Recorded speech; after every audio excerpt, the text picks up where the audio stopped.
Right, right. I want to tell you a bit of a story about how I got so much work. This is before YouTube, before I started making videos, but basically how I got so much work coming in as a plasterer um, before I started making videos. And how it went about was, because it's quite a good, an interesting story, really. How it come about was I started plastering from a very, very early age.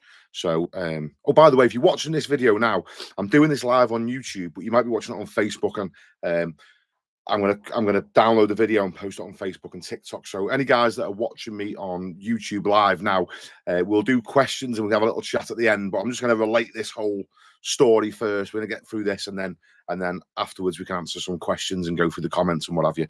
Okay, so I started work at full time at 15. Now I could already plaster by then. My dad had me working from when I started high school, so I could already do a bit of plastering anyway, but I wasn't that fast. So I started full time at 15, and he got us on the building sites. And in fact, I couldn't at the time when I was on the building sites. I couldn't even get paid because I didn't have a national insurance number. I wasn't old enough for it yet, so I was getting paid into my dad's account. You know, them were the days when you could sort of do stuff like that.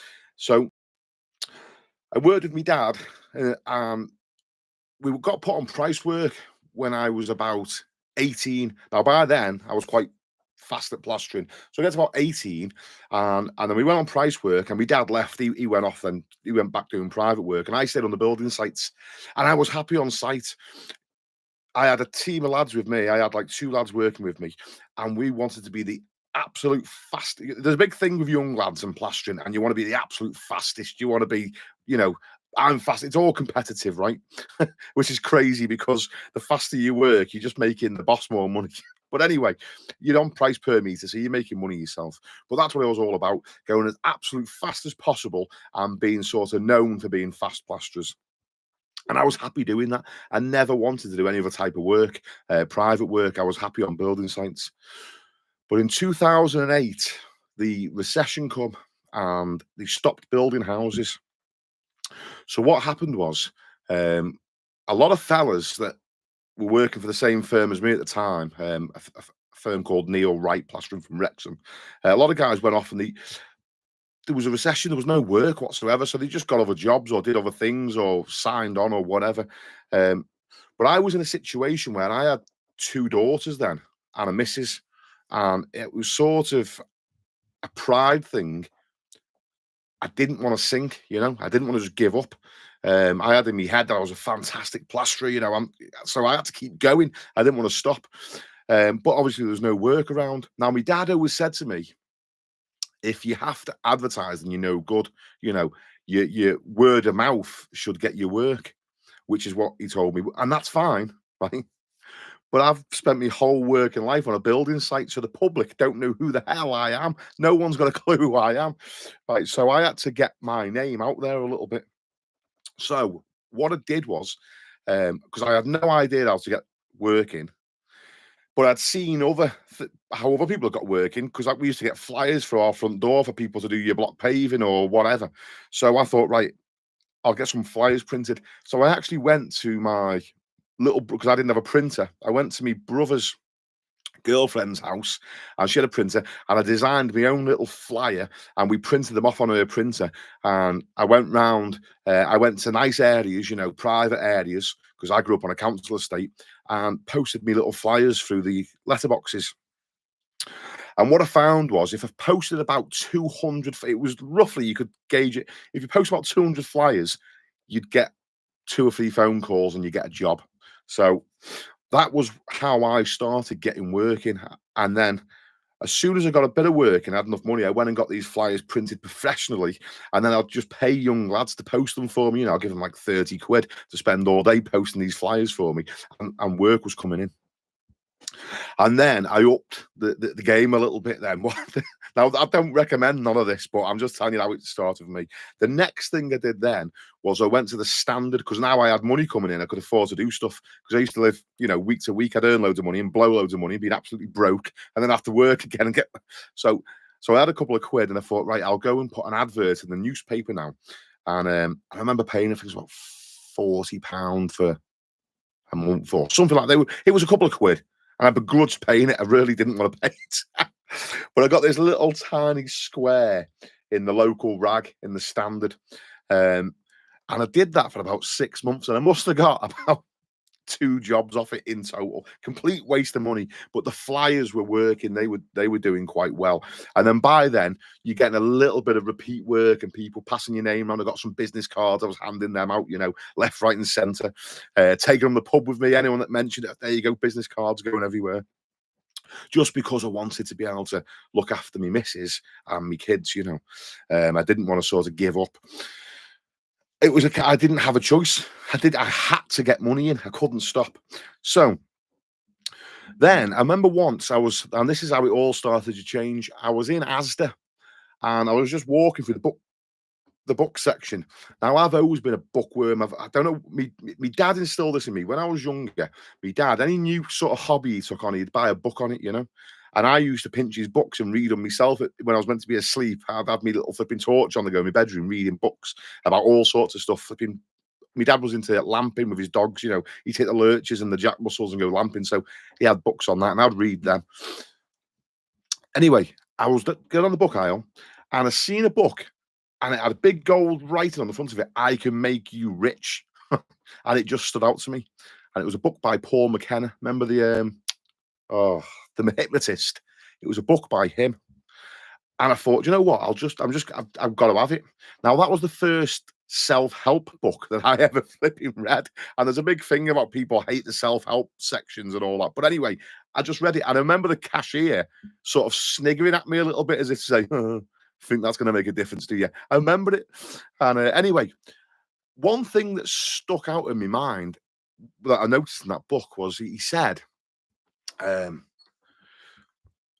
it's all about how you put yourself across and other people not understanding your value. And so the bit that stuck out to me was, he said, double what you're charging. Just double it.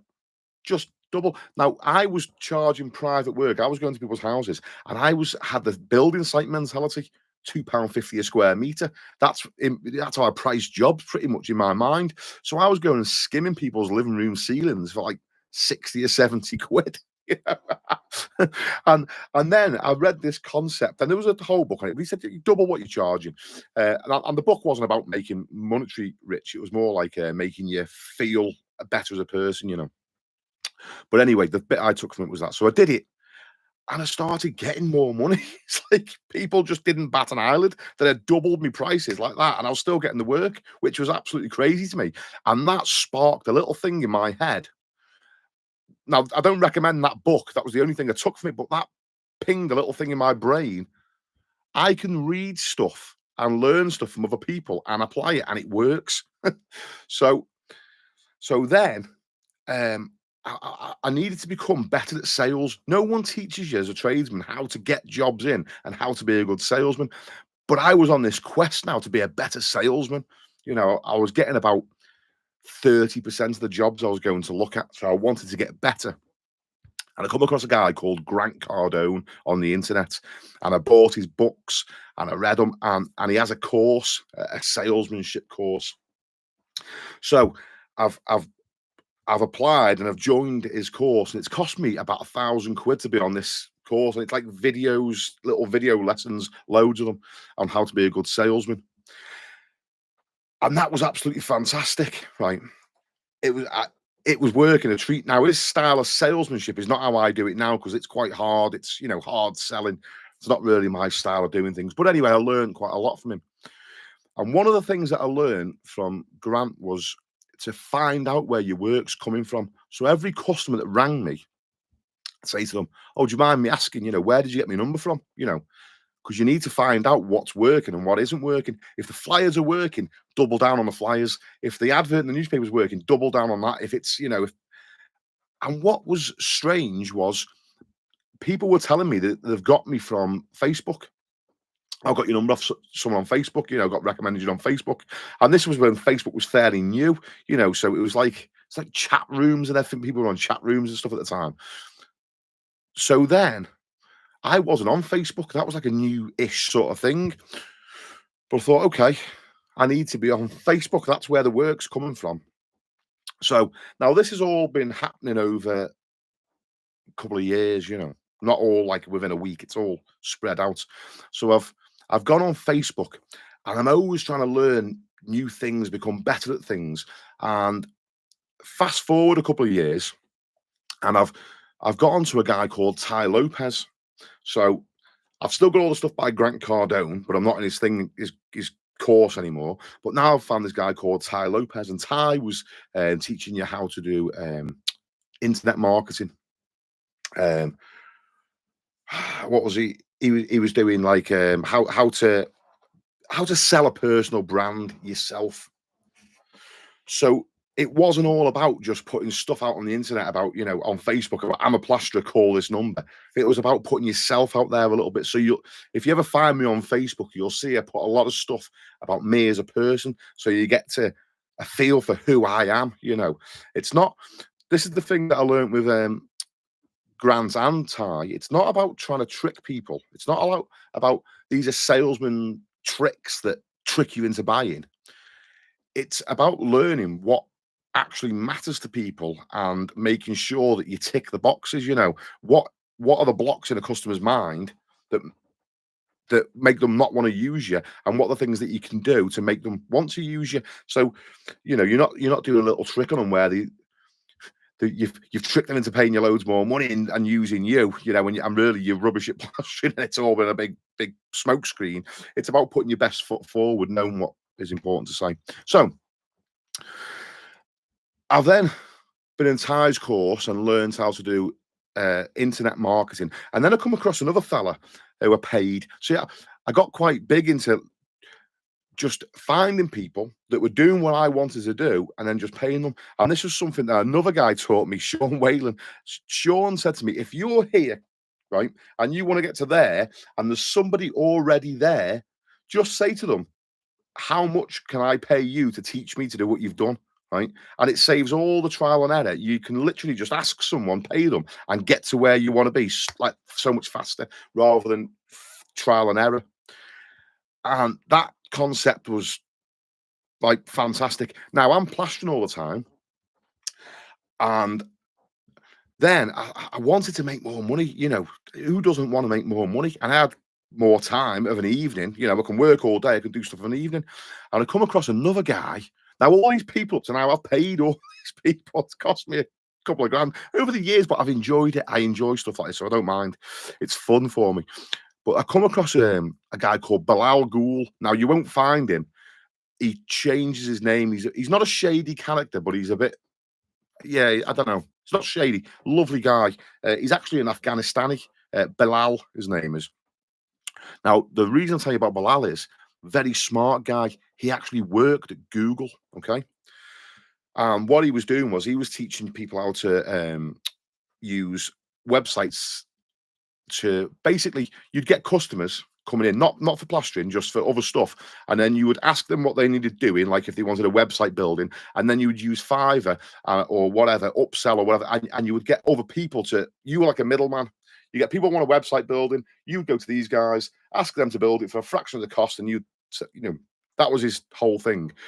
But what I learned from him, because he worked at Google, I started to understand. He taught me how Google works, how Google business listings work, how when you've got a trade and you're a tradesman, you advertise on Google, there's listings, and there's certain things that you can do to get yourself to the top listing or on the first page at least. And Bilal was telling me all about this because he worked at Google, so he knew how it worked at the time. He had left, he was on more money doing what he was doing. So all these different things, I was just applying them to plastering because it was like, okay, I've learned the salesmanship from Grant. I'm learning how to do internet marketing from Ty Lopez, and this was working fantastic on Facebook. I learned from Sean Whalen about how to do posts where he was talking about your vulnerability, opening yourself up, telling people about you as a person. Sort of making yourself vulnerable online and people getting to know you makes you actually, people want to trust you and engage with you more. So, because I was like, sort of, every young lad wants to be dead tough, don't they? Don't say anything soppy about you love your mum or your missus or anything like that, but actually exposing yourself, people relate to you and they appreciate it more.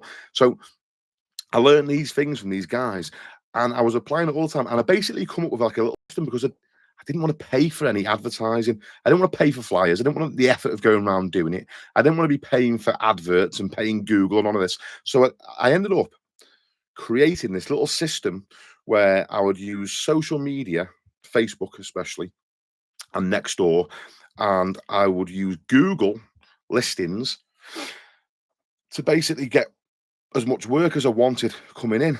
And obviously, I'd get repeat work and word of mouth, and it would get to the point I was getting swamped with work. So you'd have to lay off it a little bit and not do as many posts because you're just getting hammered. You know, your phone would just be on fire, like 7 phone calls a day. You just can't do that many jobs. So I was keeping other guys going. I was giving work out, you know, for other guys were struggling to give them work in recessions and what have you, or if they were a bit quiet. And basically, that's worked for me for all of my work in life. Now, the things that I've done are very, very simple. So then, fast forward to a couple of years back, okay? Fast forward to a couple of years back, and my little lad was on his way. My wife got pregnant again, 3 daughters. Now my little son's here, like he's 2 now. But when he was coming along, I was thinking, there's not much that I can really teach him apart from plastering. You know, that's my trade. That's what I know. So I was thinking, I'm nearly 40, and by the time he's like ready to leave school, that's like another 20 years or whatever. I'm going to be like in my 60s, and I'm not feeling too enthusiastic about working hard every day as it is. Another 20 years from now, I'm going to be even more grumpy and lazy. And if I'm going to teach him things, then what I'm going to do is I'm going to start making videos for him, because in plastering, you might do a pebble dashing job once and not do another one for 3 years. You know, I'm thinking I might not be able to show him certain things because they just don't come around. And who knows what I'm going to be like when I'm 60? I might be, you know, could have anything wrong with me by then. So I thought I'll make videos for him now for his future. I didn't want to lose them. So I thought I'll upload them and save them online so that they're always there. And it never crossed my mind that other people would watch me on YouTube. Didn't even consider it. It was just somewhere to store the videos. But then, you guys started watching me videos, even though they were aimed for my son. And I'd get questions coming in, so I'd make more videos and answer the questions. But then, what started happening was guys were asking me about pricing jobs, or you know, different things. How do you get jobs? How do you price them up? And all.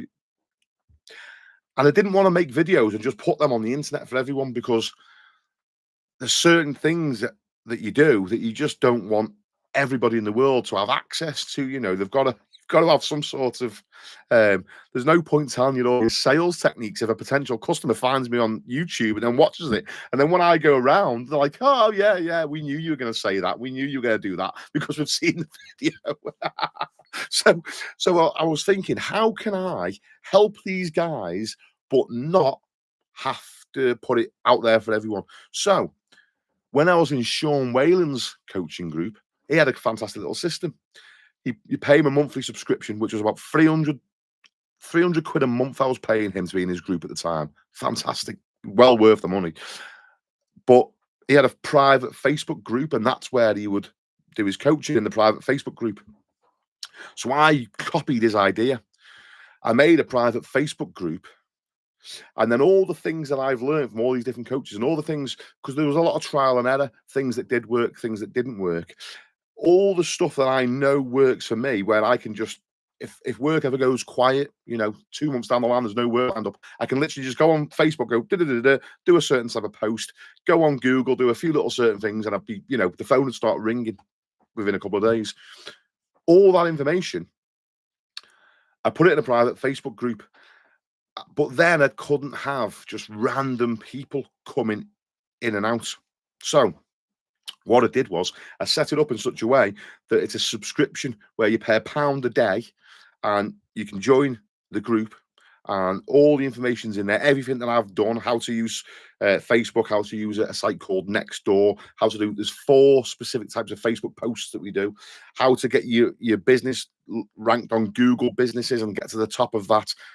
Basically how to reach out to builders and other people that will use, it doesn't just work for plasterers, it works at any trade, but how to get the phone ringing from basically 3 different ways. And it's all in that little group. Now, The reason I'm telling you this is because I know that there's people that watch me channel that don't know about this. So if you want to be involved and you want to learn these things, there's a little link in the description of this video. And if you're watching me on Facebook, it'll be in the comments or it'll be in the title of the video. There's a little link there. You're more than welcome to click on it and join the group for the £1 a day. There's no contract. You can just leave whenever you want. You know, you're not tied into nothing. You can watch all the videos in one day if you want. Just leave. It's fine. It's not. I'm genuinely doing it to try and help people, but I've got to keep the trolls and the tire kickers out of the group. So that's why there's a very small fee, and that's what it is. Now, that said, if you're watching me on Facebook, this will cut now because I'm going to chop this off. If you're watching me on YouTube, now we can do some Q&As. Now, I've told you my little story and how I got to where I am. Right, comment section, wait there. Someone's at my door, so I'm assuming someone wants me to. Just give me a second. No, tell her to do it because I'm chatting to these guys. Thank you very much. Love you. You okay? Eldest daughter. Where are you going? Cinema. Enjoy it. Have you got money? All right, sweetheart. Yeah, can you tell her to source it and I'll be in about. I'll transfer some money in a minute, okay? Right. Love you, babe. Right. Where are we up to? MC Shopping Centre. Neil, how you doing, Neil? Put your MAGA hat on. I haven't got it in here. I haven't got it in here. What's going on? Plumber Boy, would love to see you do a Q&Q with your dad. Yeah, so I've considered this a few times, right? Not everyone's comfortable on camera. My dad, I don't think it's his thing to be on camera. And the other thing with my dad is he's what he calls old school, right? Which basically just means he's ruthless. So don't be wrong, I can have a ruthless sense of humor and say certain things that probably are a bit close to the bone. My dad's got no filter. I love the bones of him, but he just says what's in his brain, and sometimes that's not good. So I don't really fancy getting my channel cancelled off YouTube. Yeah, we'll. Do you know what? I'll mention this to him next time I see him, and it might have to be heavily edited to take out anything offensive, but we'll just see how what happens. George, have you ever used Checker Trade to generate leads? It's been good for me. So yeah, my builder, I had an idea because I've always liked growth and expansion. Wanted to, do more, generate more money or whatever I can do, It's like a game, isn't it? One thing I did was I had an idea that I was in a plastering group on Facebook. It was called the Plasterers Talk Group. About 30,000 lads in there. I used to be in the plastering forum as well with Danny, and there was loads of plasterers in there. And I had an idea because I could see lads didn't have much work, and I was generating loads of work, and I was good at selling, as we've just been talking about. Or I think I'm good at selling, but other people might disagree. Seems to work for me though. What I thought about doing was, I'll create a My Builder account and say I cover the whole country, and I'll be able to get the jobs in on WhatsApp, speak to the customers, price the jobs up no matter where they are in the country, and get the jobs sort of booked in. And then I was going to get in touch with other lads because I've got 30,000 plasterers all over the country that I can reach out to and send them to go and do the jobs. So I actually opened a My Builder account and went and did 1 or 2 jobs off it, just to get a feel for how the whole thing worked. And then I was going to sort the jobs out. The problem with it is, this is the problem with these types of sites. A lot of the people that are requesting work on the likes of My Builder, Checker Trade, all the other ones, I call them the price comparison sites. A lot of people are just fishing for the price. They don't always genuinely want the work, and you've got to pay to get the jobs off them. They're usually low-end jobs. I sort of want to work for customers that specifically want me. They've seen me and they're like, we just want him to do the job. The people that are on those sites are usually trying to just get the cheapest job, from my experience, because 3 of you can quote it and usually the cheapest one gets the job, which then puts a thing in your mind about who's trying to be cheaper than the other 2, which is not good for you at all. The other problem that I see with it is, When I do jobs for people, I get my reviews left on Google so the whole world can see them. When you do jobs on My Builder and Checker Trade, your reviews are held on that website because what they're trying to do is keep hold of you. They don't want you to not need them. They want you to need them because that's how they make their money. So your reviews are held on there. So basically, you build up a big reputation, but it's all on Checker Trade's website. So you're back to square one if you ever leave Checker Trade. Now, the thing is, the dangerous thing is for tradesmen, is if all your work comes from there, what happens if all of a sudden they decide that they don't like you and they chuck you off the site? What happens if they decide that they're going to increase the fees 100% and it's double the cost? What happens if, you know, there's just, for me, there's too many negatives. So I didn't, it never come to fruition what I was trying to do. The logistics of trying to organize it, I was young and stupid because I've tried to have other plasterers working me locally where I can literally oversee them. I can turn up to the job, and that was a nightmare. Trying to have other fellows working for you is like herding squirrels, right? They don't turn up on time. If they turn up at all, they go missing. They pinch your stuff. They pinch your jobs. It's just chaos having other fellows work for you. So then trying to have them work remotely all over the country, forget it. Forget it. I haven't got the headspace to deal with it. So yes, long answer for the quick question. Yes, I have been on these price comparison pay for job sites, but I'm not on them. There's probably still a profile of mine on My Builder. If you ever went on there, you could probably find me on there, but I'm personally not on there. Anthony, I've just had that conversation with my 14-year-old girl a few hours ago. She's away to the cinema as well. Yeah. Have you got enough money? That's the word. Plumber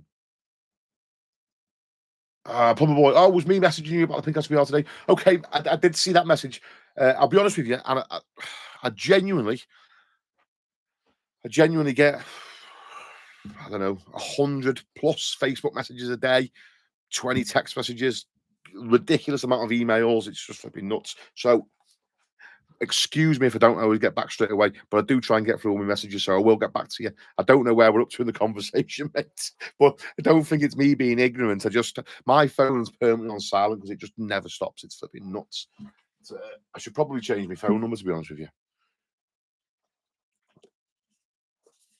I'm on the good stuff. Plumber boy, it seems thicker than sand. It is thicker, mate. We've literally thickened it on purpose. We specifically made it thicker so it wouldn't drip down your arms as much. Oh, by the way, if you click on the link in my description, as well as being able to take you to the little course that I've made, there's also what you can buy the pink SBR from there. And there's a little chat button on the shop as well, where if you all go on it, right, and start chatting, because Lauren, who does everything. Lauren's amazing, by the way. Lauren sort of works for me. She builds websites. She does deals with the shop. Anyone's order that just gets damaged by a courier or goes missing, because orders go missing, it's flipping nuts. You could send 500 orders out in a day, and at least 5 of them will go missing. Guaranteed. There's always some that go missing for some reason or another. And Lauren deals with all that. She deals with the customers. She sends fresh stuff out. But there's a little chat button. Go on there and all start asking her questions. It's Saturday night, 10 o'clock. It'll burn her head out if there's 30 people asking her questions. In fact, no, don't do that. Sabotaging my own flipping customer services. Where are we up to? Ireland, hi from Florida, mate. Was it cold for us this morning? 30? Yeah, mate. I've just been in New York. I'll tell you what, mate, that was flipping freezing. It was about -8 or 9. And walking down the street, I genuinely thought my ears were going to snap off.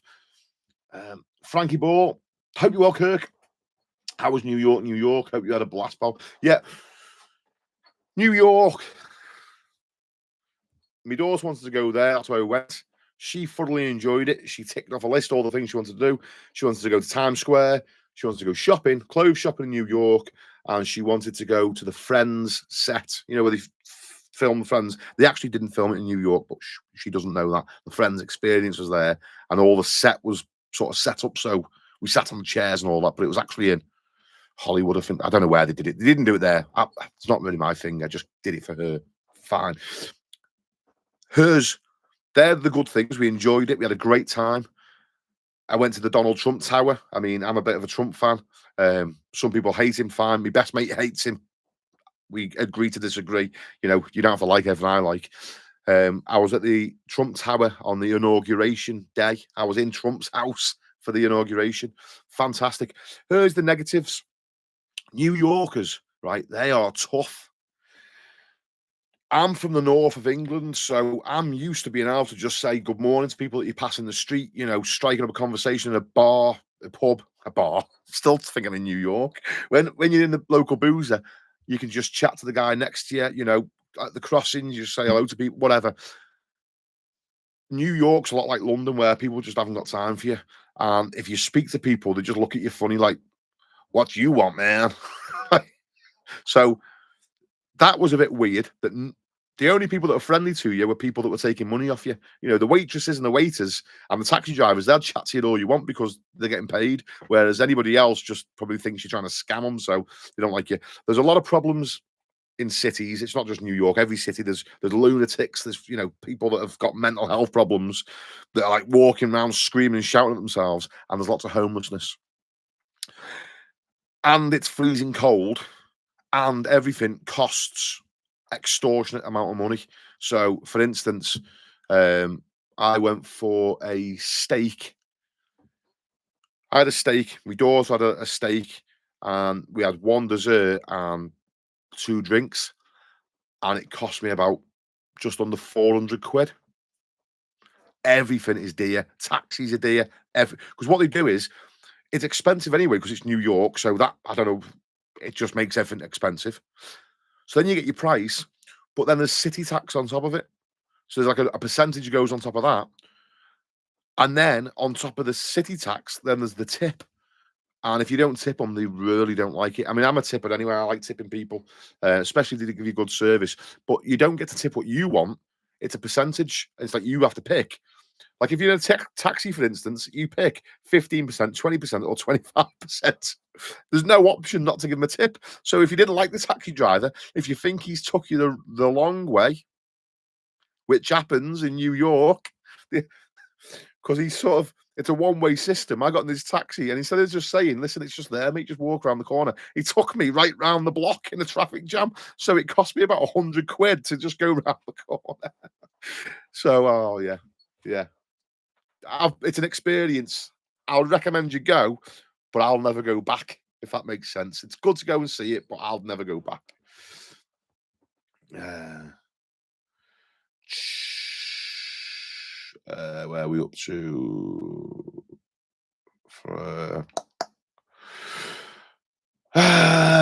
Sean Hughes, plastered my first wall this week, all from your videos. Top tips. Thank you. Pleasure, mate. Scene, Sean. I don't know which way you pronounce it, but yeah, spot on, mate. Stephen Hone, how do you get dried on SBR off the front of a washing machine? If you pick it, it'll probably just pick off, or white spirits will take it off. The best thing to do is not let it dry. If you spill any bits, wipe it up. We've actually got on the store pink SBR. That's better for if you've got a young apprentice and he's bladdering a whole house, so you can see he hasn't missed anywhere. It's good for making sure you haven't missed any bits. Artex sealants, things like that, you can check that it's completely covered. If you're working somewhere that's potentially not, it's fully furnished and you just do a little patch job and you don't want to get any mess, we also sell clear SBR, which it's crazy really because you still spill it, but the thing is you can't see it. Now, I personally wipe everything up anyway, so it's not a problem for me. I'll use pink all the time. That's what I make it, and I just use it because it's my stuff, so I get it for free. So of course I'm going to use it. But any little spills, I just wipe up whilst it's wet. You could use clear in a way because a lot of fellas like it because they can spill it, and it doesn't matter because you can't really see it. So, but we sell both anyway. White spirits gets it off. Jimmy87, I'm good, thank you, mate. Barlomi Cienko, I don't know if you've attracted your messages, but YouTube filters out any foul language. So if you've swore, that's why your message is gone. So I don't know what it's gone, so I can't see it. But if it's not me took it away, mate, YouTube does it, or you've done it. Random vids. Hi, Kirk. Just want to say thank you for all the time and effort you put into creating your amazing videos. Not a problem, mate. I actually enjoy it. I enjoy it, and I'm doing it for me lad as well as now I get paid off YouTube, so that's like a bonus. So, but yeah, not a problem, mate. I enjoy it. Thank you, Neil. Hope I find warm water and a sponge usually shifts it. Yeah, the thing is, if you've left it dry too long, once it's been on for about 8 hours, SBR is waterproof, so you might struggle with it. But white spirits will dissolve it. Oh, okay. Here's your Bartlomi Sienko. I've got quite fresh. I've got a quite. Come on, Kirk. I've got quite fresh business. How to best those people who are pricing so much less than me. Okay. I've got experience around 15 years and my job's never been complained, but still I don't have more leads. Right. Okay. I got the gist of all that now. Pigeon English, mate. What you want to do is your customers, you need to get customers not to be trying to get you on because of the price. You want them to get you because of you and the work that you do. So you've got to find a way of showcasing your work. So you can use social media and you can use Google so people can see your work and your reviews. But also, when you're pricing the job up, you need to demonstrate value. You need to show you're an expert at the job. You know, you need to, there's certain things that you've got to get across to a customer when you go and see them. You've got to make sure that they feel that you respect their home straight away. So, for instance, taking your shoes off the minute they're opening the door, your shoes are coming off, whether they're dirty or clean, you know, so straight away they think, oh, look, he's not going to make a mess. And they'll tell you, no, leave him on, don't worry, it's okay. No, I wouldn't go in my house like this, so I won't go in your house like this. You know, certain things. So you show them that you respect them.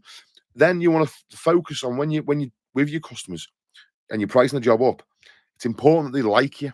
It's important that they feel comfortable with you in their home. So spend a bit of time sort of making friends with them. If I go and price a job and I'm there for 40 minutes, the actual pricing of the job takes me about 3 or 4 minutes because I can look at a room and know 7 bags are finished, 5 beads, I know how much I want to earn a day. Put it all together. That's the price. It takes me literally minutes. But the rest of the time, I'm making friends with them. I'm putting them at ease, you know. And whilst I'm making friends with them, I will demonstrate value. I'll give them information about the job, stuff they don't even need to know. You know, I'm telling them, I'll say, look, you know, we used to use PVA glue, like what the kids use in school, you know, polyvinyl acetate, but now we use SBR. It's a far better product. It's stronger. It's a styrene butadiene rubber. Now, the customers don't need to know that it's called polyvinyl acetate and styrene butadiene rubber. But when you say that to them, when you explain things in their mind, they're thinking, he's a lovely guy, he's respectful, and this guy's an expert. He knows exactly what he's talking about.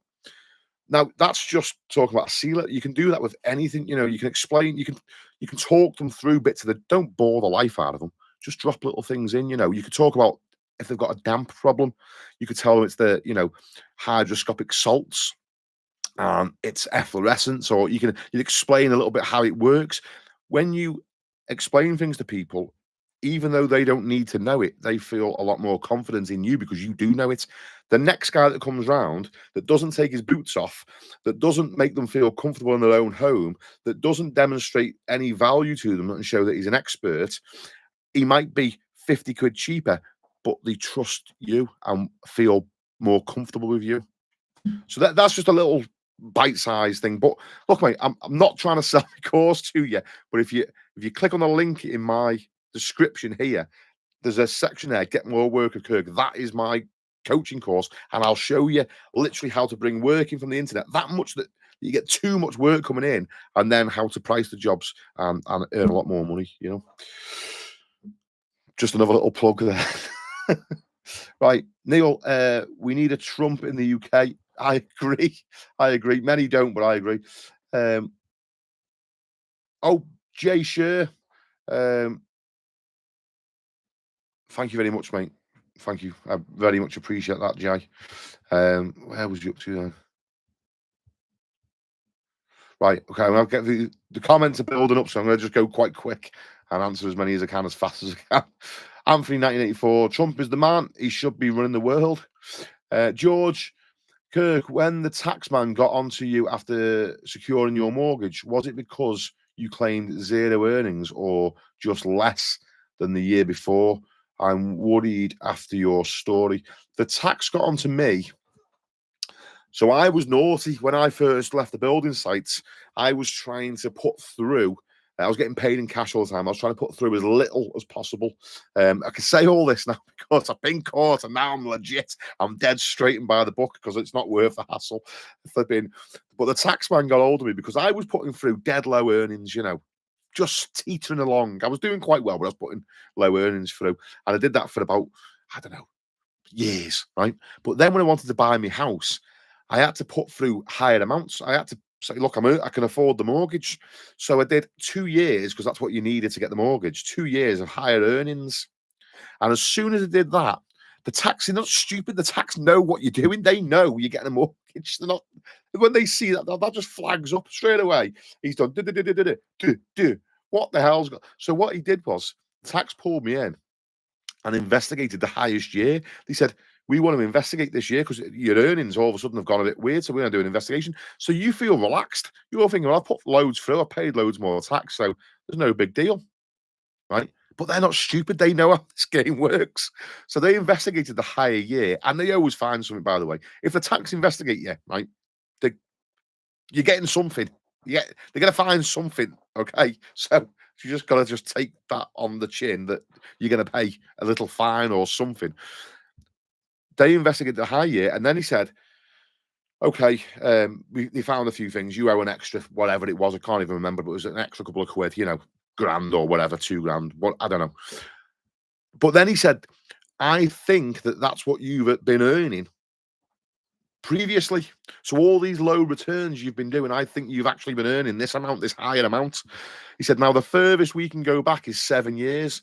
He said, so I'm going to assume that that's what you've earned for the last 7 years. That's as far back as we can go. So now your tax bill is it's gone from it was like 2,000-3,000 quid. It's now 31,000 quid. 31 grand in tax. And then he said, now the most we can fine you for negligence for getting your tax returns wrong, basically in line to us, the most we can fine you is £1,000 per year. He said, now I'm gonna charge you every year. You're gonna get a fine for every year that you've done that. He said, but I'm going to be lenient on you. I'm not going to give you the fine for this year because you've got the investigation, which was nice of him, wasn't it? So I got a 31 grand tax bill and a £6,000 fine, so 37 grand, and I had 12 months to pay it. So that was an interesting year. That was quite an exciting year having to get that together. So yeah, I don't know if that helps you or not, mate. But all I'd say is, right, just don't mess with the tax man. They've got big teeth. They've got big teeth and they'll bite you hard. Right, Mark Stevens. Hi, mate. Mark, the Derby plasterer. I like that. Always sign your messages with. I always sign my text messages off. Every single text message I send to a customer, it's always finished Kirk Johnstone, the plasterer. Every single message, because you want to drum that into customers' minds. So when they think, in the future, I don't want a customer to forget my name. If someone says, "Oh, do you know a plasterer?" Yeah, I do. Kirk Johnstone is a plasterer. Every single text. I find more business comes through texts rather than calls, especially Facebook. Do you get this? And do you reply by calling or texting back? Yeah, you're right. That's a lot of stuff comes through messages, and that's fine. I'm sort of at the point now in a different situation now because I get paid from YouTube and Facebook and TikTok and different things. I don't really need the plastering work as such. So I'm a bit lapsadaisy of even getting back to people now. And I feel crap because, people sort of like trying to get hold of you and I'm unreachable most of the time just because I get bombarded. But yeah, I used to just, what I'd do is to try and fish out the tire kickers is say to them, yeah, sure, send me a couple of pictures over of the job or a short video. Just point, don't be on the camera, just literally just point. I want that plastering, whatever. I said, and then I'll give you a ballpark figure. And if you're happy with the ballpark figure, then I'll come out and price the job properly, you know, because I can tell from the picture roughly what it's going to, roughly, you know, it's going to be a day or 2 days or 3 days, thereabouts. Price it worst case situation. And if they're still happy with that and you go out and see them, you could actually surprise them and be cheaper for them. And they'd love that. You know, if you ballpark them £1,000 and you only charge them 700 quid when you own price it, then, you know, done. Job's yours anyway. But, and then that way you're not going around looking at loads of jobs and not getting them all, you know, and it's sort of wasting your time. Yeah, so hope that answers your question, mate. Lee, yo, hi, how much do three ceilings, two small, one medium in Preston, cash job? How much to do? Oh, for me to do it. I see, yeah. I don't know, mate, to be honest with you, because it all depends on the size of the ceilings, the travel time. I mean, I'll be honest with you, I'm sort of at the point where I don't really want to or need to do the plastering job, so I'll probably be extremely expensive, mate. So there's I'm no good asking me, mate. There's probably plasterers closer to you that will give you a lot fairer of a price, you know. Joe Allen, struggling to find work and not in the best financial position to keep paying for work on My Builder or Checker Trade. Any tips to advertise work that's affordable? Yes, as I've said to you, mate, social media is completely free. People check it out on social media anyway. Google listing your business there is completely free, and reaching out to all other tradesmen in your area is completely free. You can use those. That's in my course. Click the link in the description. For £1 a day, I'll literally show you how to do all these things. But I mean, you can just figure it out. It's not just use social media. It's completely free to do it. Plumber Boy, can you put food colouring in SBR? Yes, you can do, mate. You can do. The food colouring. The only thing you've got to be careful of is when you've got a chemical and you're putting other chemicals in it, it can have an effect on the chemical you're putting it into. So I know that you can put certain food colourings in SBR because people do it. I don't know if the food colouring that you're thinking of using, different colours are made of different stuff. They might have a different effect on it. I don't know. I know that we tested a lot before we made the SBR pink. We did a lot of testing to make sure that it didn't change the chemical structure of the styrene butadiene rubber. Not me, the nerds did this, the scientists. But yeah, I'm sure you can do, mate. So J shirt, does SBR stop paint bubbling? No. If the paint's bubbling, that's because the paint's delaminating from the background. What you put on the, so you've got your wall, yeah, and then you've got your paint on top, and then you put in SBR or PVA glue on top of that. If that paint is coming off the background, there's nothing you're putting on top of it that's going to stick it back on again. So if the paint's bubbling up, you just need to scrape the paint off. Nothing, doesn't matter what you put on the top, it won't help the paint stick. And what you might find is underneath the paint, if it's bubbling, you might find a stabilized lime wash paint or distemper paint. It's like chalk, dusty. You rub it with your hand, all white dust on your hand. If you find that, then you need to put a stabilizing solution on it. And that will bind all that chalky stuff together, and then you can skim over it. Jimmy87, New York was good when I went in 2007. Anything you buy, for example, designer clothes were half the price of what it would have been in England. Yeah, I've been told this. My friends said they used to love going to New York, but now it's dead expensive, where it used to be dead cheap. But I tell you what was cheap. I tell you, if you go to New York, if you want to buy I'm a Samsung guy myself.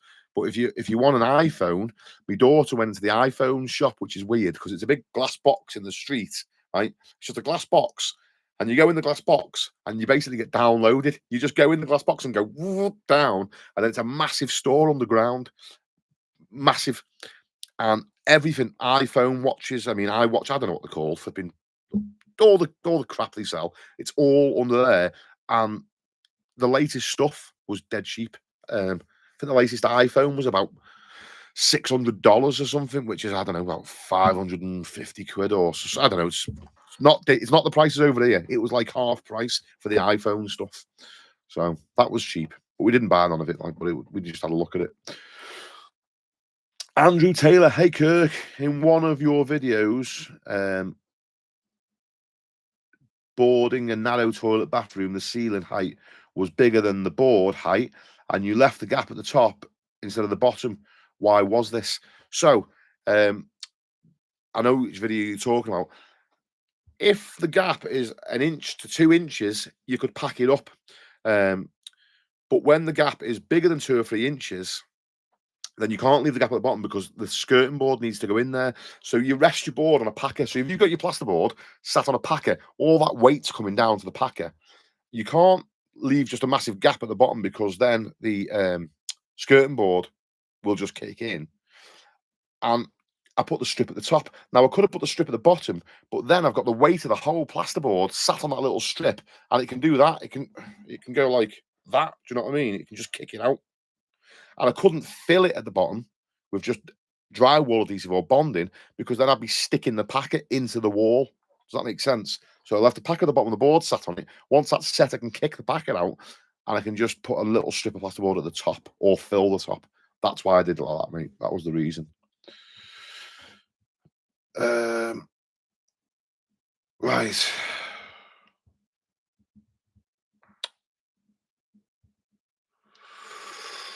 Peter NUFC, you're the man at it. Cheers, Pete. LUFC 1994, also having a good crack, Kirk. Cheers, mate. Manny Man, get up the skimmers. There's Jay Shear. Thanks for the tip, Jay. You're a gentleman. Let's Manny Man, ask you. Sean Hughes, cheers, buddy. I've renovated my whole house, plastered, boarded every room, wired it up, etc. But plastering was the only job I didn't do. But now I have the confidence to practice on smaller rooms and walls. That's it, mate. That's it. Once you've got the process down, there's not much difference between a smaller wall and a bigger wall. The more difficult things in plastering is going around beads when you're learning, is going around beads and the edges, you know, the adjoining walls and the ceiling line. If you can keep your angles neat, the size of the wall doesn't really matter. You know, a big wall is just as easy to do as a small wall.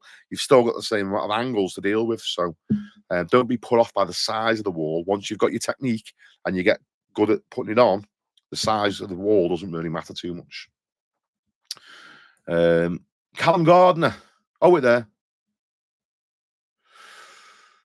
LUFC 1994. Kirk, I totally agree. Gaslighting is brilliant. I don't even know what we're talking about there. So these comments now are old because I'm flipping not reading them fast enough. I'm sorry, mate. Callum Gardner, hi Kirk. Hope you had a cracking time in the Big Apple. Just for the bants, was wondering if you'd ever tried any decorative finishes before or fancied it, i.e. Venetian plastering. Yes, we've spoke about this a bit. I bought all the stuff to do marble plastering because I thought it was when it all first started coming out, you could get all the kit for it. I got all the stuff. And I practiced and I did a marble wall in my house. And I was made up with it because I knew the work that got into it. It looked dead fancy, you know. But I mean, it was a council house at the time.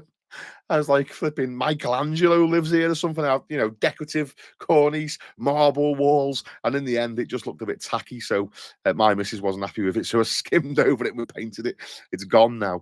But yeah, I've done Venetian plastering, marble plastering. The thing is, where I live, Ellesmere Port, I work in Chester and the surrounding areas. I've only ever been asked for, I think, maybe 2 jobs. There's just not the call for it where I am. Maybe if you live like, you know, Manchester or London, there might be a bigger call for it. But just where I am, it just hasn't really took off, if that makes sense, you know. It's not really caught on where I am. G-Man, how was the Big Apple? Cold, mate. Very cold. Dan procrastinates DIY. Is it bad that some tradesmen do cash only? No, cash is a currency. I mean, you're entitled to earn cash. I mean, it's a legal currency. I like having cash. I can see it when I'm out spending money. I go shopping with daughters. I like to see the wad of cash because I can see when it's getting thinner. You know, when you're paying on your card, you can't see it. I mean, I like the envelope system. I pay all my bills. I like to be able to get the money and put it into envelopes. Like, you know, mortgage. I've got the mortgage amount wrote on that. I put that in that envelope. I put, you know, and then I go, right, that's all the bills paid. Now anything I earn after this is like spending money or whatever. You know, I like handling cash. It's legal to use it. The thing is, everyone's got this in the mind that if you get paid cash, that you're not paying any tax. But the situation is, you get paid a whole year in cash and don't declare it and see what happens. The tax man, isn't stupid. He'll just come along and go, right, wait there, that's flagged up because all of a sudden there's no return. They've got a database. They know what everybody's roughly earning. They know if you're a plasterer in the UK, you are earning between, say, 20 and 60 grand, right? Anybody that doesn't fall in that category is going to be a red flag. So if you get paid cash permanently, if you start declaring you're only earning like 7 grand that year, you're going to get pulled in. So it doesn't matter what you get paid in, you've still got to file your tax return. But yeah, it is easier. I mean, if you get paid cash, if you wanted to not pay tax, then obviously because you're paid in cash, it's a lot easier. But they're not. If they pull you in and they go and they look at your outgoings and they go, "Well, you pay all that out, but you said you've only earned this. So how have you done that?" You know, if your outgoings are 25 grand in a year, they can see you've spent it, but you've only earned 3. It's like, what? How does that work? Um,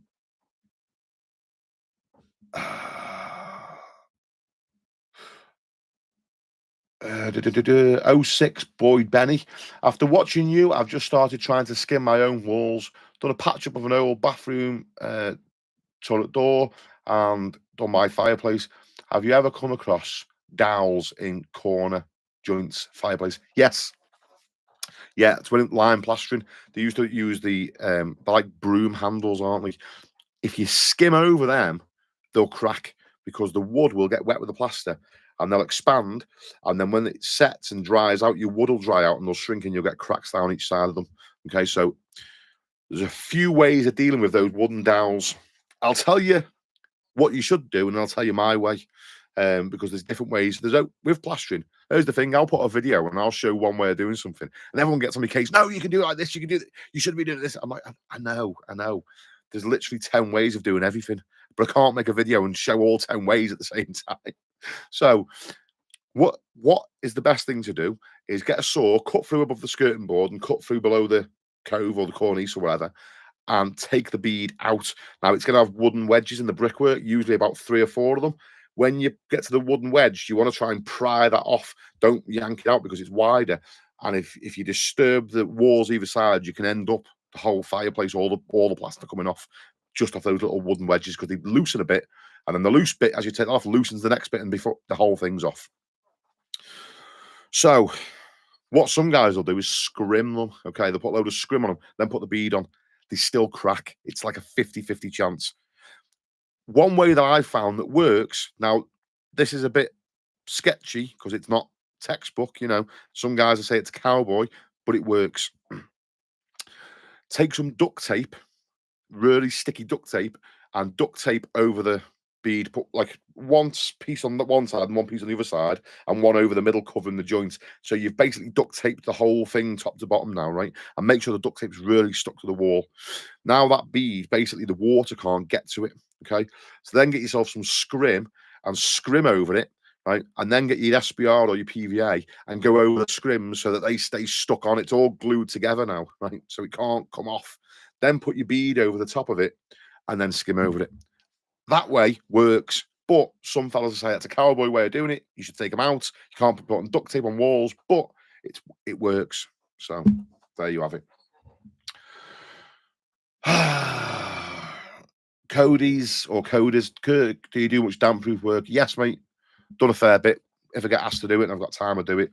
I've done quite a lot of the different systems of what as well. You know, we've used the renovating lime plaster, the damp proof membrane. My dad used to be a big fan of the old way of doing it with the, you know, we used to get the, you used to have like a big machine, like a big generator, and it would pump fluid in under pressure, and you drill holes in the bricks, and then you'd put the like bagpipes, you put them in, turn the little valves, and it would saturate the brick, and you do all that, and then once it's done, you'd sand and cement the walls with waterproofer, salt inhibitor, and you could skim it.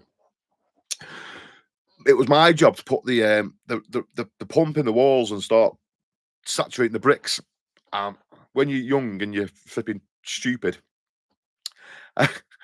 another lad that was working with me thought he had found a hack, like a fast way to do it.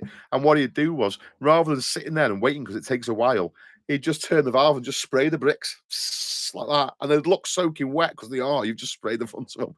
And he'd say, look, it works faster because it soaks in from the front. So when I told my dad that, we had to go back to the job that we had been on and do it all again, sit there for hours because he found out that we had just sprayed the front of the bricks. I was telling him, showing off, like, hey, Dad, I found a well faster way of doing this. What's his name was showing me, Andy was showing me, you can just spray. I was only about flipping 14 at the time. So nearly got myself battered. So yeah, but another thing, we used to do it under pressure as well. And we were in these old terraced houses, and the flipping back of the brick had blown off, and we were just saturating it into someone's flipping neighbours. Oh, yeah, danger. The cream is much better. The cream, there's no pressure. You just put it in, backfill it with the cream, job done. Howard Racing. I've been on site for a few years now with 2 more experienced lads. I want to go on my own. Now, as I know I can earn more, I have a Facebook, but not getting much luck. Any suggestions? Mate, yes, there is. And I don't want to keep plugging my group, but I can't just put it out there for everyone. Here's the advice, right? Join a coaching group. I'll just show you exactly how to do everything on social media. But if you don't want to do that, I'm not trying to be stingy, but I can't say too much because I don't want the information all over the whole internet. Use your Facebook to let people get to know you, to see how much of a nice person you are. Put your best foot forward on the internet.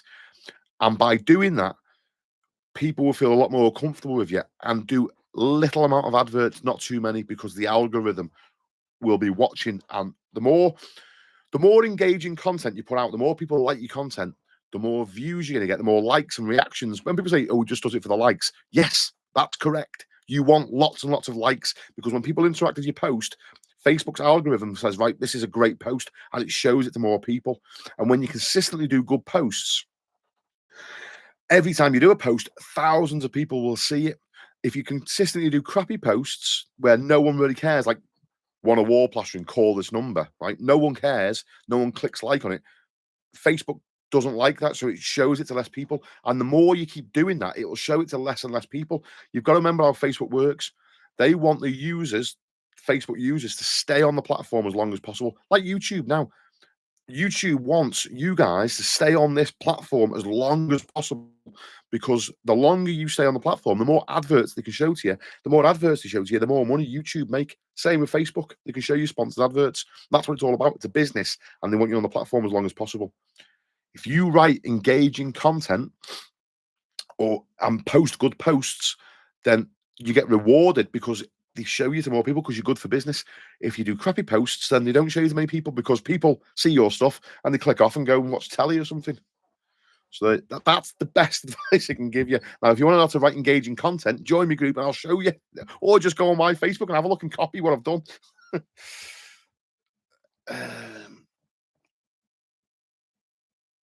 06 Boy Benny. Also waiting on a refiner X skim to try out on my walls. Do they make a difference for flattening and finishing? Yeah, they do. They do. I personally don't bother with stuff like that, but I've got them and I do use them from time to time. But I mean, there's just different ways of doing stuff all the time, you know. I know lads that swear by them. I've got a speed skim. I use that on Artex ceilings, but for different purposes, you know. Ibtasam Khan. Sorry, mate. If I'm not pronouncing your name right, I do apologise. Ibtasam Khan. Mr. Khan. That's going to be easier. Let's just call you Mr. Khan. Okay? I can pronounce that easier, mate. If I have a few chases, should I SBR before or after the bonding chases? Right. A few things, mate. If you've got a solid 9-inch wall, there's no cavity in your house, don't put gypsum-based backcoat plasters in there. So gypsum-based being bonding coat or hard wall, because you'll get damp on your wall, okay? So use renovating plaster or sand and cement, something like that instead. If you're going to use, so bonding, if you have got a cavity and you can do it, bonding is for low suction backgrounds, hard walls for high suction backgrounds, okay? So a hard wall can go straight in there, it's fine. It's a high suction, that's what it's designed for. If you put bonding straight in there, it'll shrink and you'll get cracks down the side of it. It's fine, because when you skim it, they'll just go, but it doesn't like it, you know? So you're better off, if you're going to use bonding, to SBR inside the chase first. Then when you put your bonding on, it won't shrink. It'll just stay where it is, you know. So depending on which way you go with it, then yeah, you might want to SPI it first. And then the bonding is designed to be skimmed over, and hardwall. They're both designed to be skimmed over the same day. So if you put bonding or hardwall in, do it in the morning, and then skim your chases up in the afternoon. And that way you don't have to do anything to them. You can just skim straight over the chases. If you leave it till the day after or the day after that, they start to dry out and then they become high suction backgrounds themselves. So then you've got to see all the bonding, you've got all the hardware, you've got to put some SBR or PVA on that, so that because when you put your wet finishing plaster on it, it'll just suck the moisture straight out of it. Just try and skim them the same day. It'd be easier. Here we go.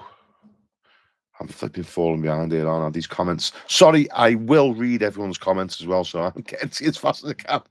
CPH, I don't even know what that means.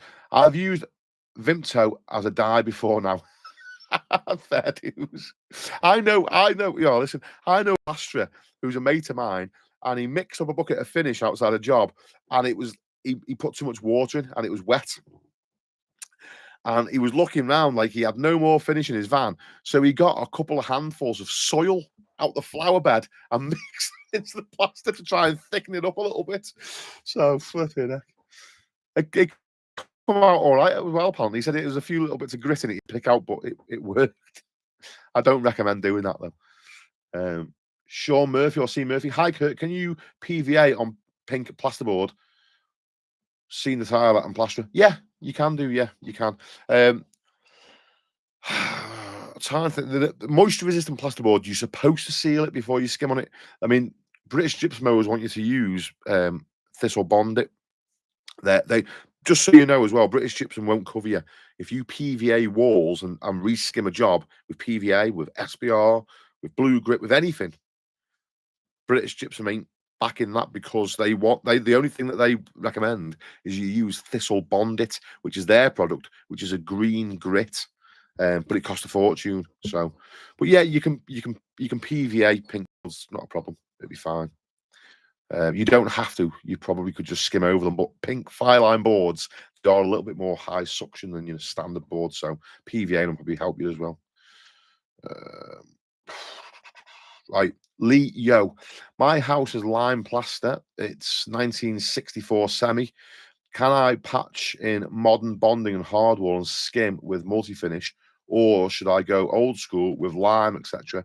I guess 99% of people would use modern gear. Yeah, nearly every single job that I've done in Ellesmere Port, pretty much, people don't want to pay you to do lime. So ideally, you'd scrape the lime finish off and you'd be back down to the base coat and you'd re-skim it again with lime.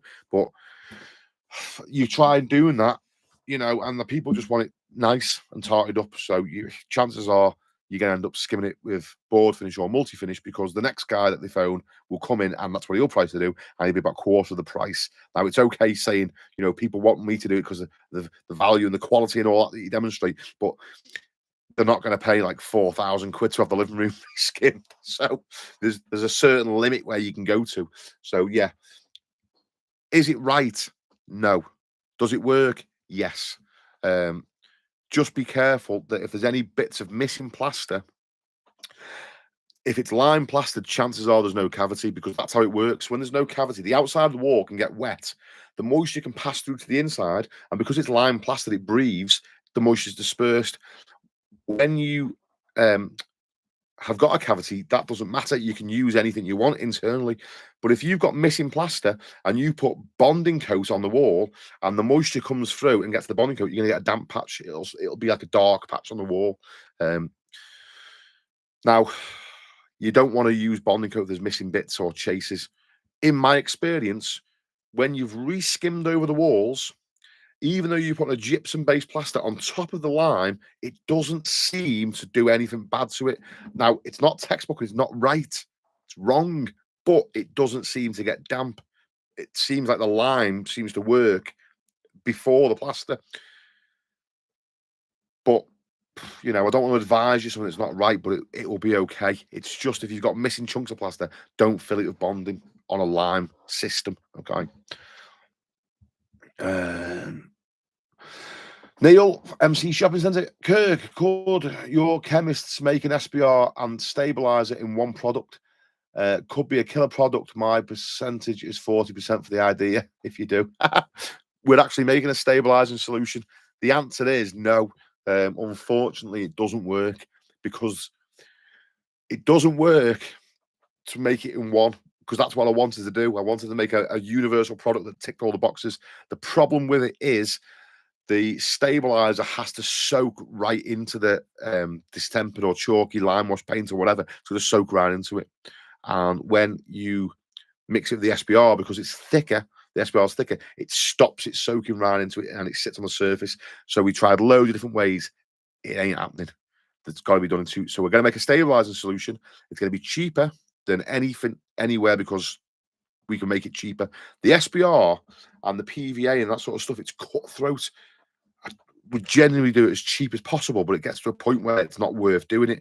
Whereas the stabilizing solution, there's a lot bigger markup, so we can definitely be cheaper than Santex and all those ones. We're going to be cheaper than them, but unfortunately, we can't have them mixed together. They don't work together. Thomas, thanks for all your vids so far. I've had a plasterer for the last 5 months that has only turned up for 4 days and massively let me down. Your videos have helped me plaster a whole room by myself. Fair play, mate. Nice one, Thomas. Sorry about the guy that's let you down, mate. The industry is renowned for it. Guest in my own country. Ibrahim, SBR is for bonding to low pure. SBR is a bonding to low pure porosity stuff, e.g. painted surfaces. Bonding will stick to anything. Don't forget to protect your cables. There you go. Sean O'Donnell, Evening Kirk, interesting insight into how you built up your business over the years. Cheers, mate.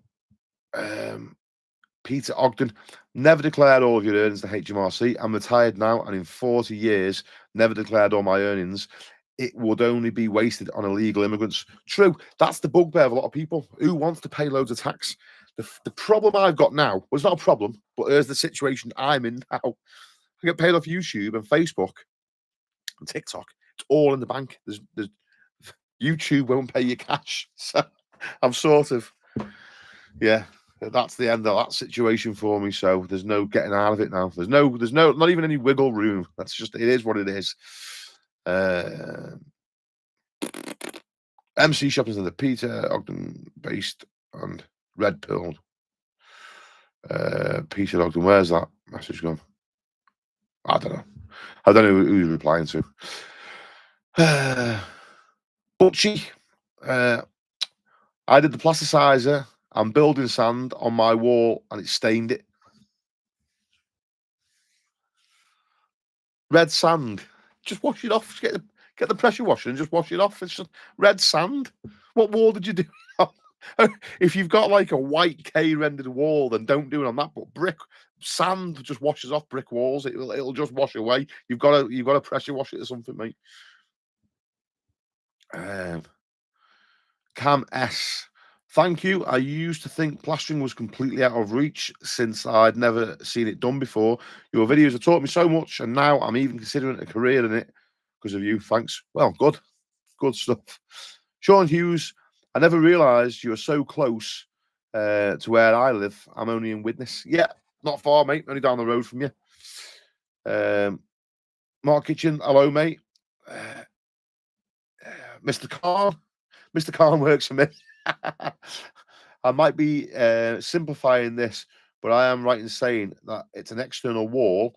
Then I'd use sand and cement. But if it's internal walls, then I'd use gypsum bonding coat to fill. Cheers. Yeah, that's pretty much the gist of it, mate. That's pretty much the gist of it. Chances are, if there's no cavity, it's an older house, you'll have already had a damp-proof course done at some point, so you'll be fine with your internal walls. Because some guys will say, well, don't use it on internal walls either, because you could get rising damp. But chances are you've had a damp-proof course done at some point. Nearly every house has now. And the sand and cement, let me just make sure this one thing's clear. You're going to use the sand and cement because you can add a waterproof additive into it. Okay, you're going to buy a tub of waterproofer and put it in the right ratio. Just read the back of the tub; it'll tell you what ratio to mix it in the water. I can't tell you because they're all different. Okay, I don't know what brand you're going to buy. Now, you don't have to use sand and cement. You can look on. I mean, some guys would use expanding foam. Just saying it. Not the best way, but some guys use expanding foam. You can go on British Gypsum.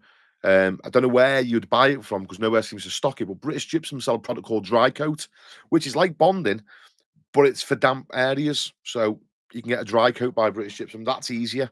You haven't got to think about, 4-to-1 and how much waterproof, and you just mix it up like you would bonding coat. But I've never seen that in the builders merchants. So, and then you can go down the route of using renovating plaster, which would be like for like. It's basically a lime-based plaster, and you can get that a little bit more difficult than bonding to get hold of, but you can get it. Most builders merchants will get it in for you. Leb, thank you very much for the tip, mate. Very much appreciated. Right, that's it.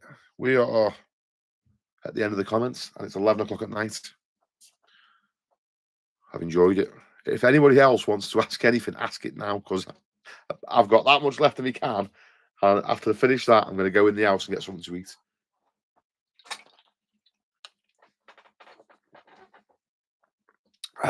Arthur Sleep. That's a great name, that, mate. I like that. Mr. Sleep. Is that your real name, or is that just what you wrote on Google?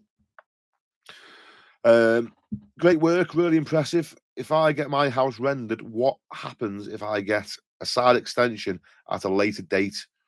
Would you notice the join? Usually, so this is what I'll do. Depending on what render you're going to get, if you're going to get like a Monocou's render, K-Rend, Eco-Rend, Weber, anything like the modern stuff that's through coloured, yeah, get it sealed because it'll keep it fresh looking. Okay, it won't get weathered. It's going to stay bright. Okay, and you're going to seal it every, I don't know, 6 years or whatever. Okay, it's very easy to do. You can do it in the summer. Big roller, just seal it.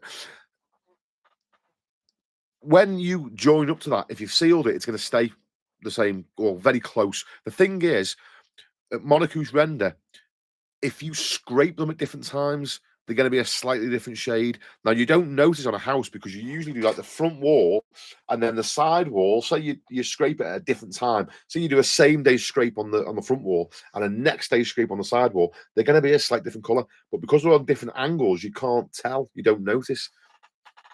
If you do an extension and it's buttered up and it's perfect, even if the render stays, even if it's perfect condition, it's still going to be a slightly different shade because it'll have been done from a different batch at different time.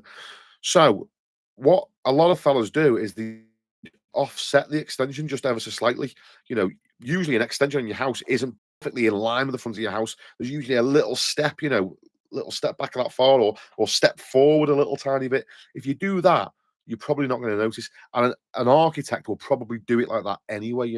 They usually sort of step an extension off rather than it being perfectly flush, and then you wouldn't notice as much. Sean O'Donnell, any update, Kirk, on when you're having your NEOP? Yet February next month. I didn't go to the pre-op because they did it on the pre-op was New Year's. When I come out of hospital with me pneumonia, which was flipping scary, I never went.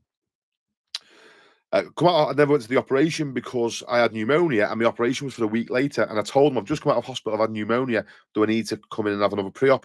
And they said, yeah, but not yet. You won't be having your operation. We haven't got time to do a pre-op. And if you've just come out of hospital with pneumonia, there's no way we're putting you to sleep.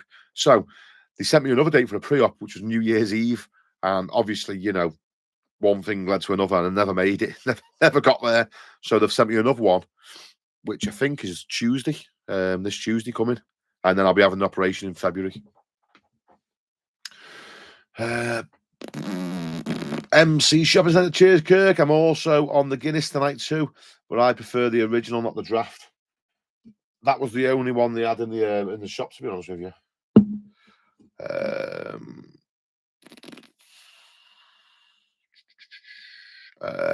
Joe James, could you tell us some of the free listing sites for us to get work? I can't find any after watching one of your videos in the course. The free listing sites. I mean, ultimately, Joe, if you want to list on free listing sites, the best thing to do is this is how you'd find them. Now, you won't get a lot of work from these, but you just get your name out there a lot more. Go onto the internet and type in plasterers near me, right? Or plasterers in whatever area you're in. And then what you're going to get is some sponsored ones at the top, which no one ever clicks on because they know they've just paid to be there. Everyone scrolls past the sponsored ones, unless it's your, I don't know, your grandma might click on them because she doesn't know how to use the internet properly. Then you're going to get Google's business listings, and I've showed you how to get to the top of that. And then underneath that, you're going to get loads of listings then from like Yell.com, Thompson's, flipping, all loads and loads of different ones recommending plasterers. That's how you find them. When they pop up there, click on them and register your business on them. Job done. But once you do that, I don't recommend it too much, mate, because once you do that, these guys then are all going to start phoning you. They're going to bombard you. Every time you put a free listing somewhere, the people that you've listed it free with are going to phone you up and try and sell you a better ranking listing. Okay, so if you want your phone to go nuts with salesmen, if you want your phone to ring, do it. It won't be customers. It'll be people trying to get money off you, not give you money. So I don't really recommend it, to be honest with you, mate. You don't need to do it. Focus on your social media. Focus on doing good posts, like I've showed you in the group, and focus on Google and getting your Google reviews in and all that sort of stuff. Free listings than I've heard of there, because no one really ever goes on them and clicks on them, you know. No one's going that far down and start clicking listings when they're looking for a plasterer online.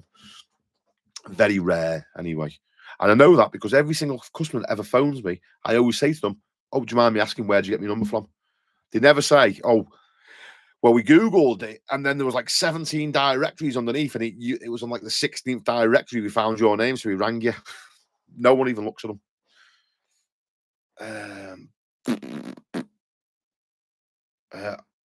Half asleep. Message distracted me. I don't know what you've said, but YouTube's took it off, not me. So say it again if you don't mind. Scotty, my granddad was a plasterer. However, nobody in grandkids, myself included, never took to it. But I can appreciate the trade when I see the boys doing it. Thank you for saying that, mate. Yeah, it was a hard-working fella, your granddad, mate. Trust me. Dominic Allen, Kirk, love the channel. Learned so much from watching your channel. Can you give a bit of advice on getting good polished wall? Is it good to dry trowel the next day? Yeah, you can do. I tell you, when you want to be polishing your wall, you don't want to make it like glass because the paint roller will slide, okay, and they don't like it. But it is nice to feel a nice smooth wall. As the plaster starts to change colour, when it starts going dark, you get the odd dark patch. It's just starting to set. That's a good time to polish it then, okay? So I always do 2 coats, a flatten in, 2 wet trowels, and a polish. And that's when I polish it just as it's starting to get dark. You know, little dark patches are starting to appear. The stuff's just starting to turn. It's setting. That's when you hit it for the polish. Half asleep. Thanks for the answer. The kids chose my YouTube name. Okay, fair dues. Now I wasn't taking the mick either. If your surname is Sleep, all I was thinking was, it's just a good name, isn't it? Mr. and Mrs. Sleep. Yeah, I feel like if you could sort of star in a Mr. Men book or something, you know, I would be like Mr. Fat, you know what I mean? You'd be like the Mr. Man, like just nodding off all the time. Ross ABC, good man. 15 years plastering and still learning things from you. Great Britain, Marshalltown, MT, I'm assuming that's Marshalltown. Yeah, spot on. Thanks, Ross. Thanks for the compliment. I learn stuff all myself, mate. You know, I'm constantly picking things up from comments and trying different things and stuff. So if we all help each other, then we all benefit. I feel like a lot of the old school tradesmen were like gatekeepers, like they wouldn't, like my dad. My dad is a prime example of this. There was lads that wanted to learn, and my dad wouldn't teach anybody. He wanted to teach me, and then any apprentices we took on had to be from far away. They weren't allowed to be like from Ellesmere Port, because then you're creating competition for yourself. But what happens is, if everybody's like that, if nobody helps anybody else get better, then you end up with a trade that's going downhill. It's sad to see, you know, because plasterers are getting less and less and less skilled all the time. And I'm trying to skill myself up as much as I can, trying to learn as much stuff as I can, you know, and try and be better. And if we all help each other improve, my philosophy is if we all get better, if I can become a better plasterer, if you can become a better plasterer, then you know that you're worth more money. And if you're worth more, you charge a little bit more because you know you're good. And then if everybody gets better and everybody charges a bit more, then the rate across the industry goes up a little bit and we all earn better money. So that's my thinking on it. Probably a lot of people disagree with that, but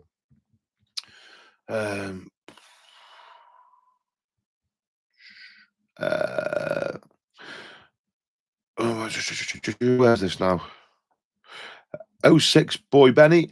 It's just a hobby at the moment, but I'd love to make a job out of plastering. But I'm in my 30s, too old for an apprenticeship. Not necessarily. Not necessarily. The way you'd go into plastering is go and work with some plasterers. Now, if you're in your 30s, chances are you've got commitments. You can't afford to just start as an apprentice on apprentices' wages. I mean, like, you know, if you're in your 30s, then you ain't going to survive on flipping £100 or £200 a week, are you? It's not possible. So what you'd have to do is find some plasterers and sort of split. You'd end up working 7 days a week, stay in your own job, and in any days off that you've got, go and work with the plasterers, you know. And learn as much as you can. Then I'm just offered to work for free until you get to a certain level where you think, okay, now I can get paid a half decent amount because I can do a bit, and then you can kind of live on it, and then do the full switch over and stay with them. And then when you're up to speed, then you can go off on your own. You know, that's probably how you'd have to do it. Or save like mad. I mean, you could be great with money. You could maybe afford to take a year out and work for crap money for a year whilst you get better at skimming. Just so you know, I genuinely think to be good at plastering is going to take about 3 years realistically of full-time plastering. I'm not saying you can't go on your own before then. You could learn to skim maybe after 6 months, a year, but you'd want to work with another plasterer for at least 3 years to get a good solid foundation to be able to say, okay, there's nothing that's going to surprise me now. I know how to get over most things, you know. 06 boy Benny, do you know anyone who started later plastering? Yeah, loads of fellas. Loads of I know of 2 plasterers that didn't start until they were in the 40s, and they hit me up for sometimes for advice on things, but I'd have no problem passing them work because I know the finish is good. So there's some technical things that they might not be up to speed with, you know, on, I don't know, random stuff that you don't do very often. You know, what mixture you use for your top coat and your pebble dashing, you know, that's like a question I might get asked of them. But as far as skimming, you know, re-skimming people's houses, they're flipping fantastic. Where have I gone to now? Robert Archer, finally caught you live. Cheers, Rob. Mark Kitchen, what wrong with the knees, Kirk? I've snapped or torn my ACL and I've damaged the cartilage in my knee. So that's it. And that come about not from work, because for years and years I've always done boxing to keep fairly fit. And then I got out of the swing of things because my little lad was born. So I took like 6 months off training. I've never really been this fat ever. This is like a new thing for me, a new lazy stage of life. But I took 6 months out when the lad was born, ate and drank like a flipping lunatic, and just ballooned in size, got to about 18 stone. And then I thought, right, I'm going to go get fit again. But I didn't fancy going back boxing. I just got bored of it. So I thought I'd try jiu-jitsu, BJJ. Training with someone that hasn't got a clue what they're doing, because they were a beginner as well, and managed to do me knee in. So that's how it happened. Joe James, Sam, thank you. Yeah, no worries, Joe.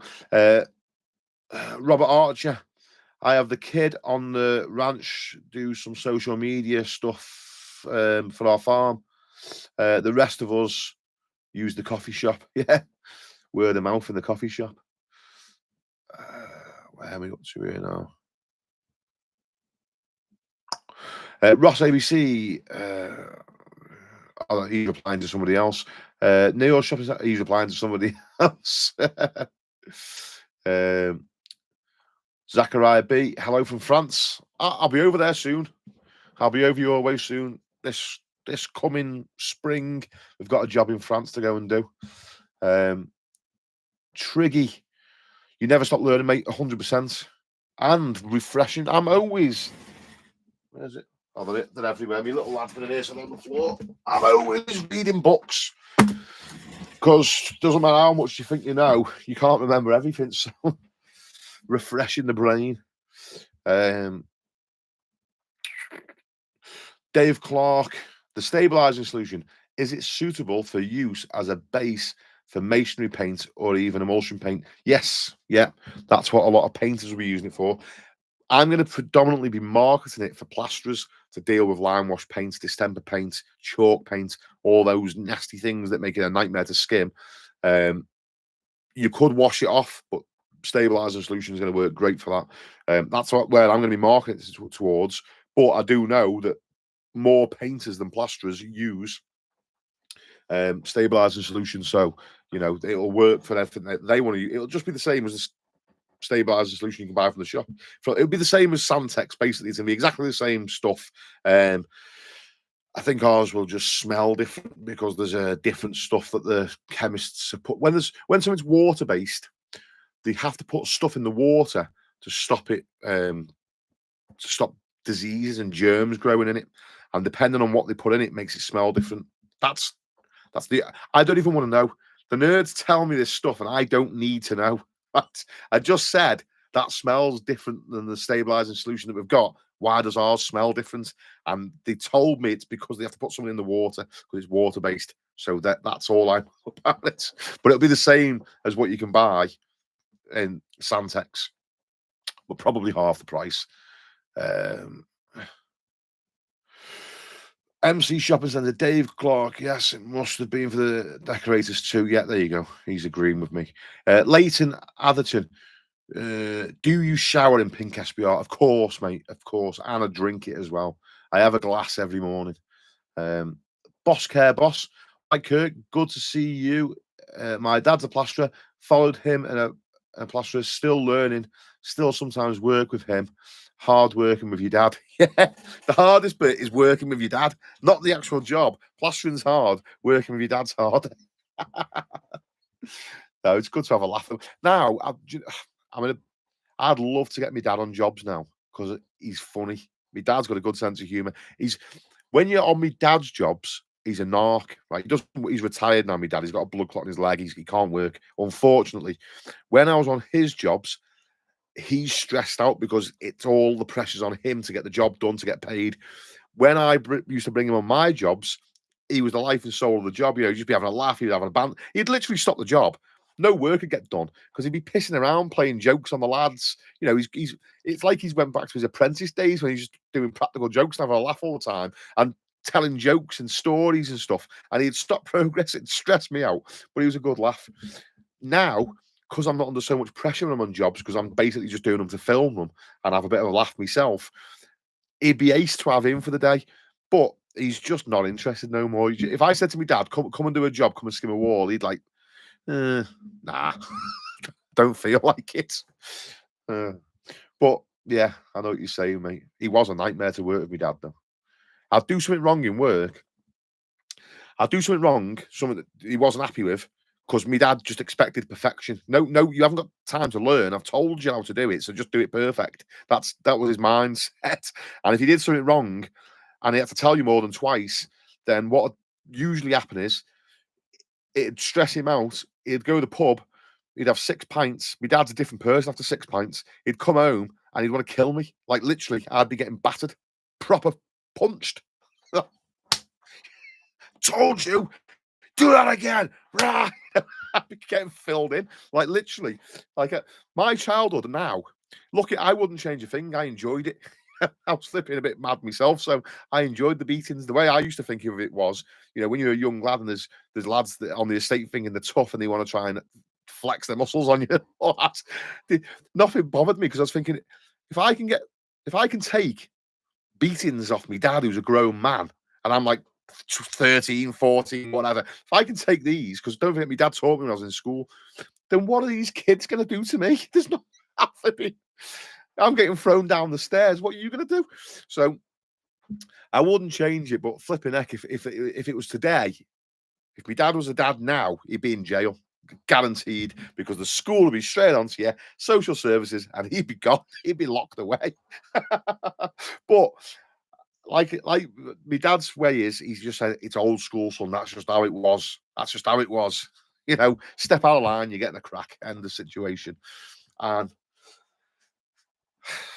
a lot of people disagree with it. I don't. I don't treat my kids like that. I don't hurt them as such. You know, I'm all up for, if you, when they were little, if they step out of line, they're being cheeky. And I tell them three. I'd say you get 3 goes, right? You get 3 chances. On the 3rd time, when I've told you, stop it, and they carry on, stop it. You know what's happening the 3rd time?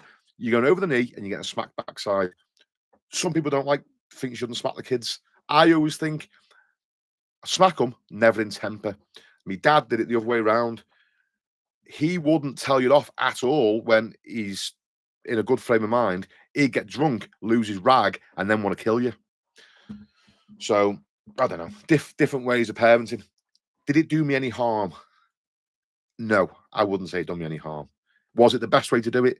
Probably not. Tell you another thing he used to do as well.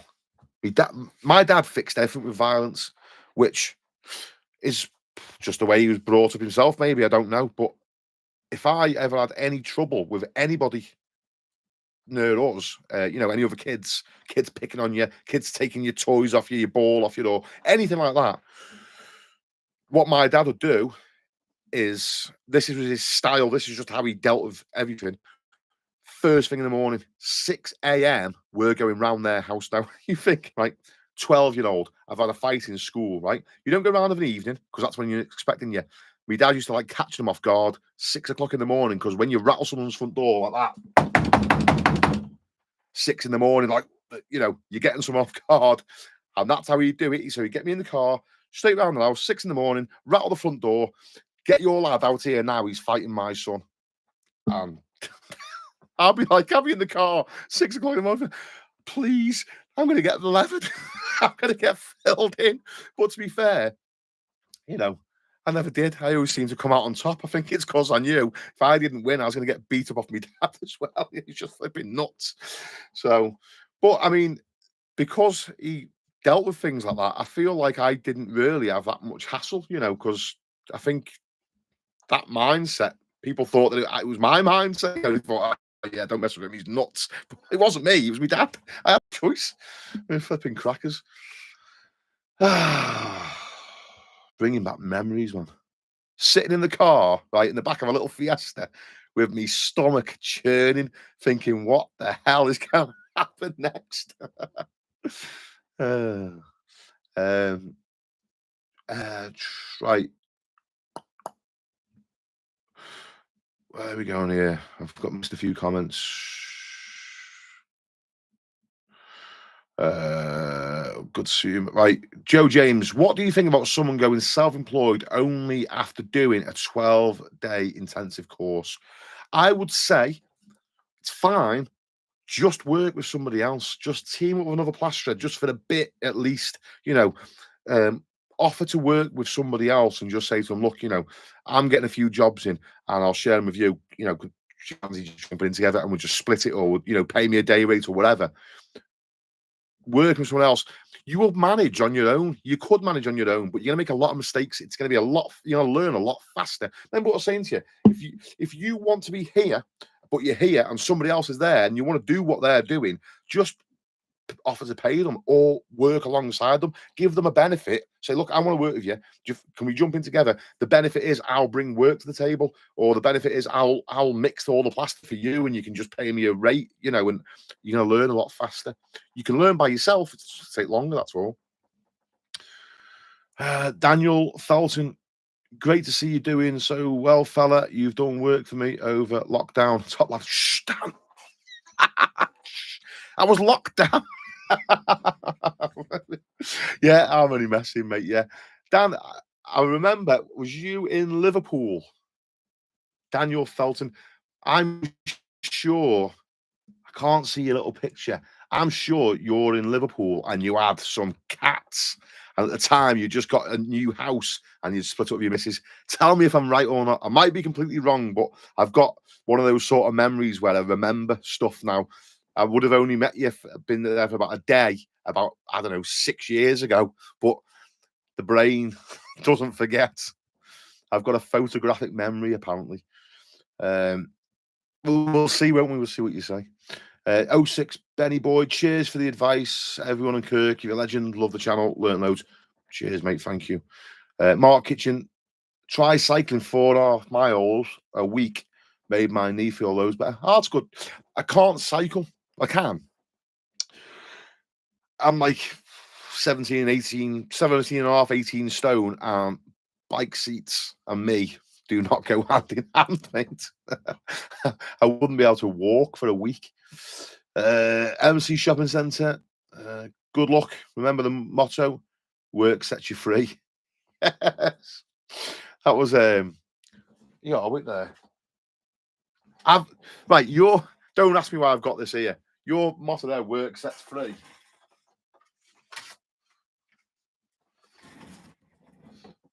Can you see? Oh, there you go. The work sets free. Someone got me a flipping postcard of flipping Auschwitz. Oh. What are the chances? Vaugny 3. How was America? Mate, I don't want to bore the guys because I've gone on about it a little bit. It was good. It's cold. People are tough. It's very expensive, but it was a good experience. So I'd recommend you go once, but don't go twice. The only one loyal man. Hi, Kirk. How was your holiday, pal? Spot on, mate. Thank you. Boss Care Boss. Yeah, same here. Has a nightmare. He's 52 years old. Still gets mad easy. Yeah, my dad, mate. My old fella is still the most aggressive person I know, and he's like 60 flipping 6 or something. But he still wants to fight the world. He's flipping crackers. I mean, it's just his nature. My dad, right? He's completely. I love the bones of it, and we get on great. I flipping love the bones of the fella. He's the complete opposite of me, and I think that's why we get on so well. My dad has to have an enemy. He has to have someone that he's against, even when he's sober. I mean, he's a nightmare when he's drunk because he changes, and you tell himself, nicest fellow in the world, sober, nightmare drunk. But even when he's sober, it's like he's got to have someone that he's against. Someone's him down the road flipping said such and such to me the other week, and it's just his nature. I think it's what drives him.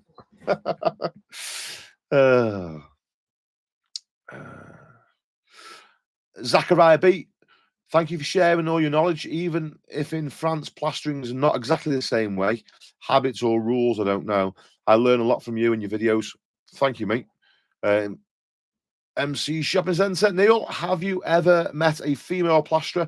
I've met a few female decorators, a plumber, a great woman, bricklayer, and a couple of trainee sparks. Never seen a woman on the spread.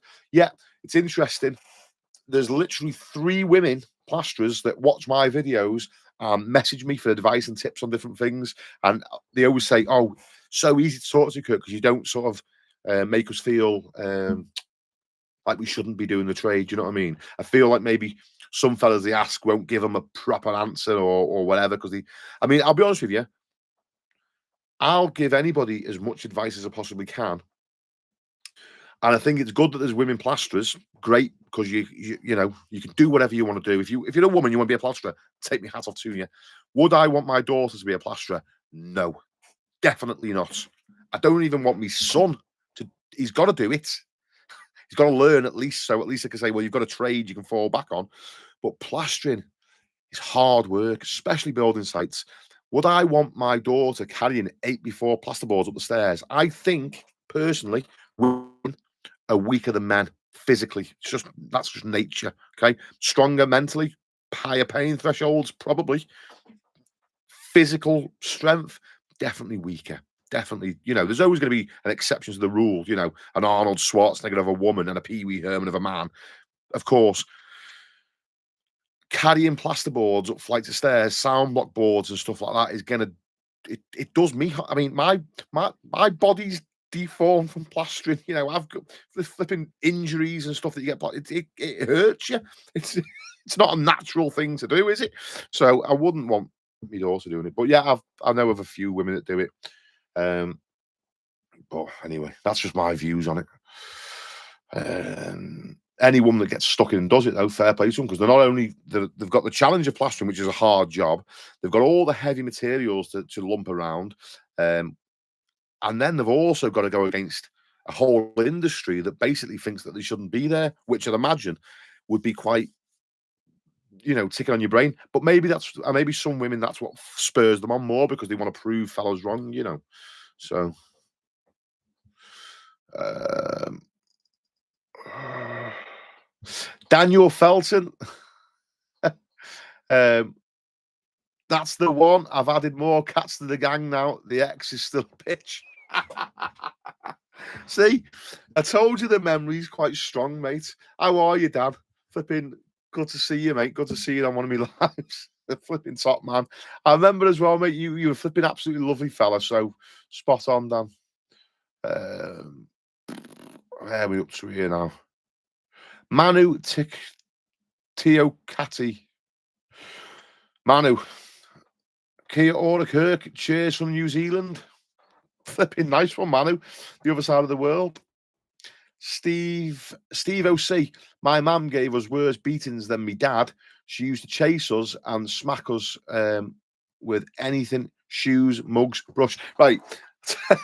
I'm revealing too much here. Do you reckon they can go back and prosecute your parents for child abuse?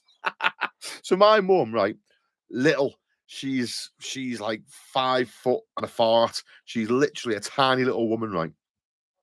And she used to lose her temper with us, me and my brother, because we grew up on a council estate, dead violent dad.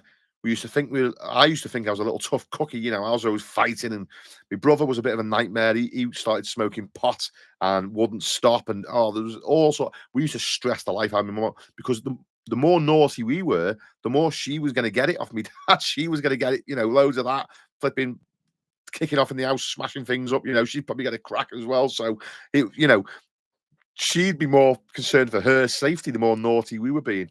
So we'd back chatter, because when you can take a good hiding off your dad, what can your mum do to you? Yeah, she's only 5 foot. So she'd attack us with things. But one of the things that always sticks in my mind was if we swore, right? You wash your mouth up with a bar of soap, soapy liquid and all this, like put the bar of soap on your tongue.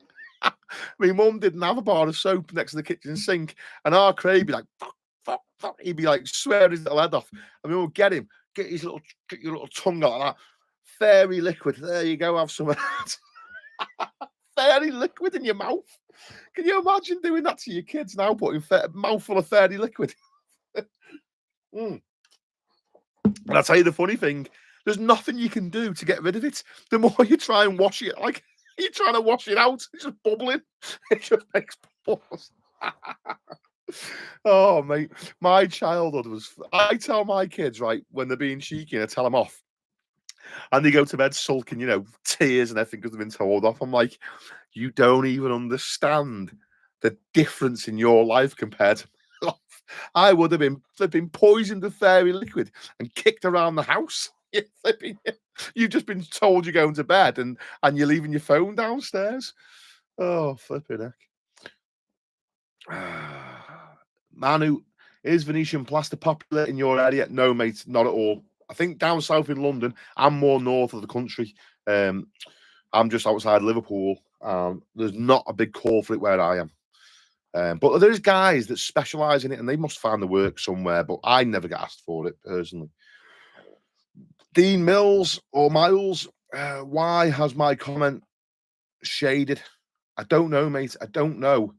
If you say swear words or anything like that, YouTube, remove them. I don't know why you comment shaded. It's not me, mate. I just literally, I'm just on the screen and I just see a list of comments and I'll just scroll down and answer every single question, mate. I don't have any admins filtering the comments. You can literally say whatever you want, but if you swear, disappear.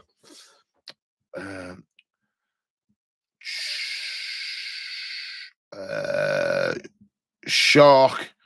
Hey man, love your videos. Not in the trade, but very interesting. Cheers, mate. Thank you. Joe James, I did have one guy with me on some jobs, but not all. The ones I was on my own, I did struggle a lot, mainly with suction control, but I never left a bad job. I'd stay until I was happy with work. Yep, Joe, you're not going to go wrong with that mindset. I've done jobs in the past when I was younger.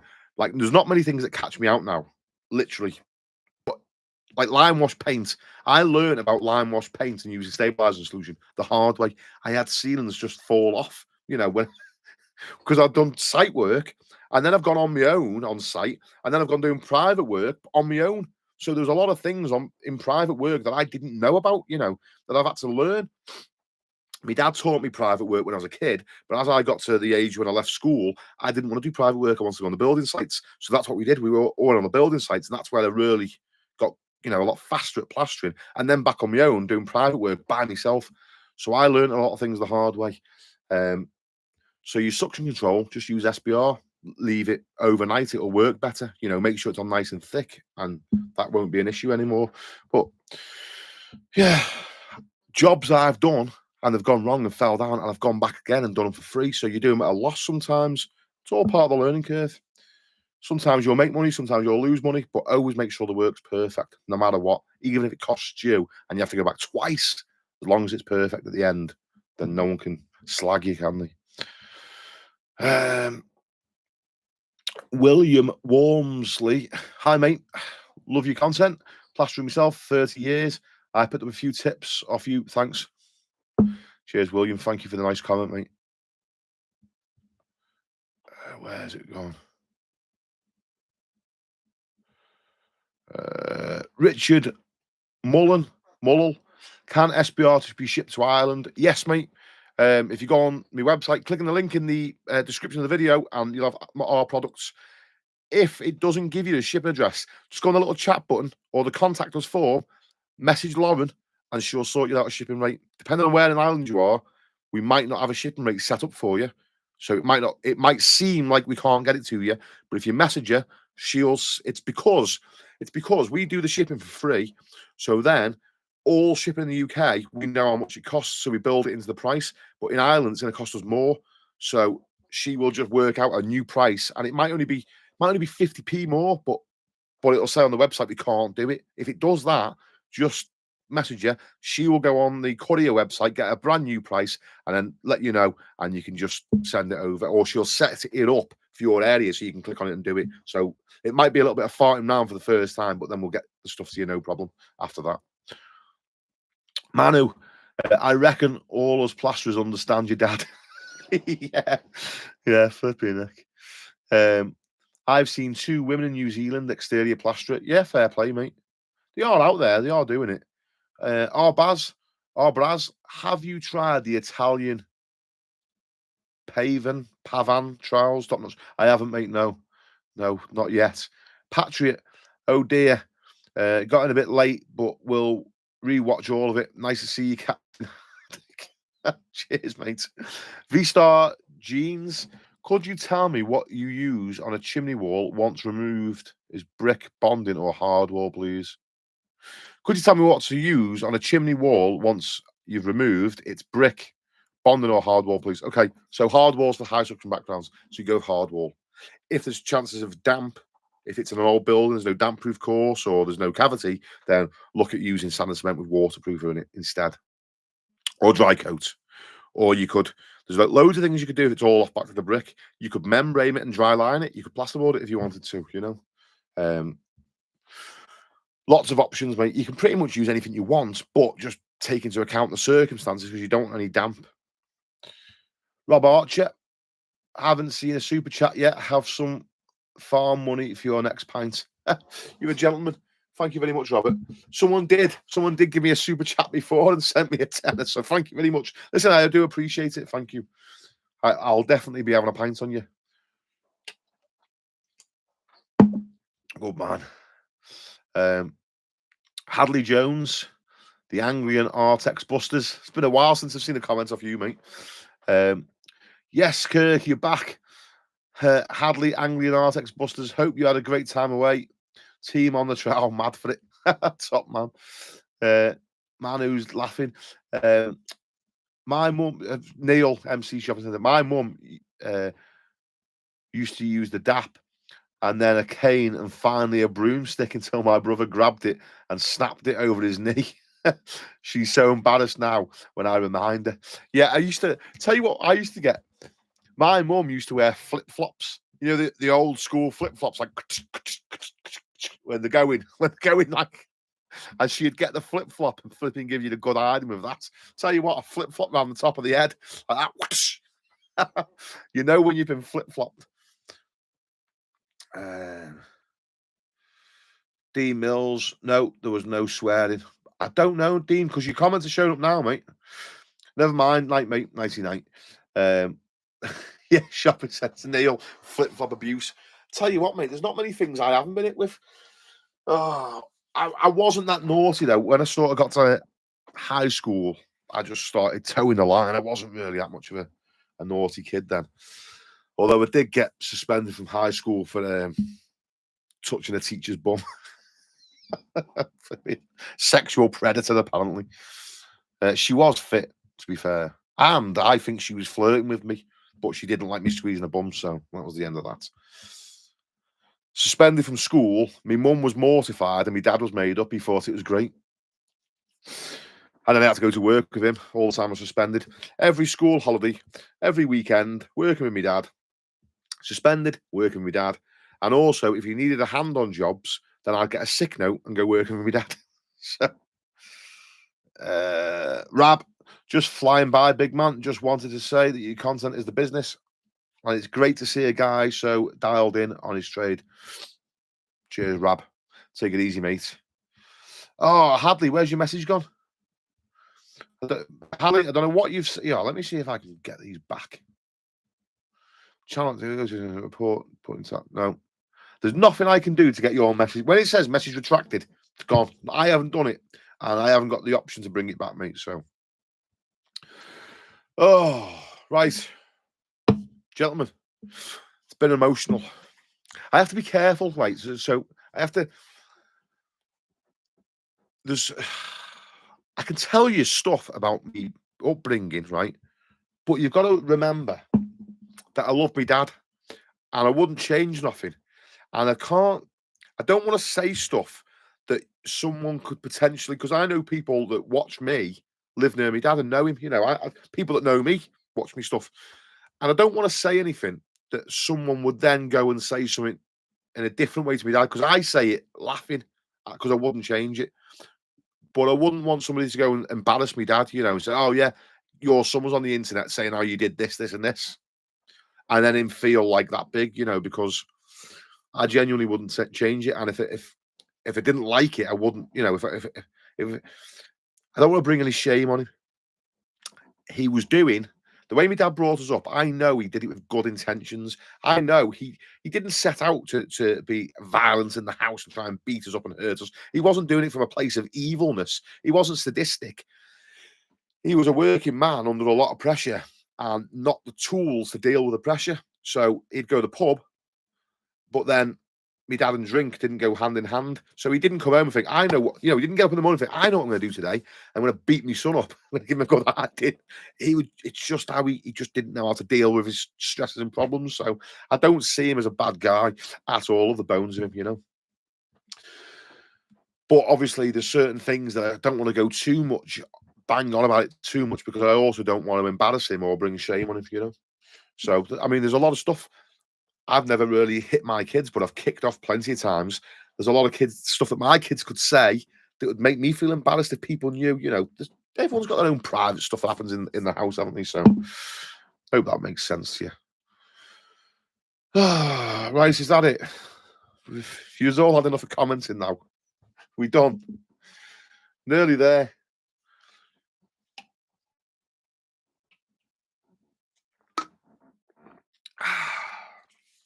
The Guinness. I don't know if it's told you or not. I got drinking will give me reflux. If I drink a can of lager or a couple of pints of lager in the pub, I get reflux off it.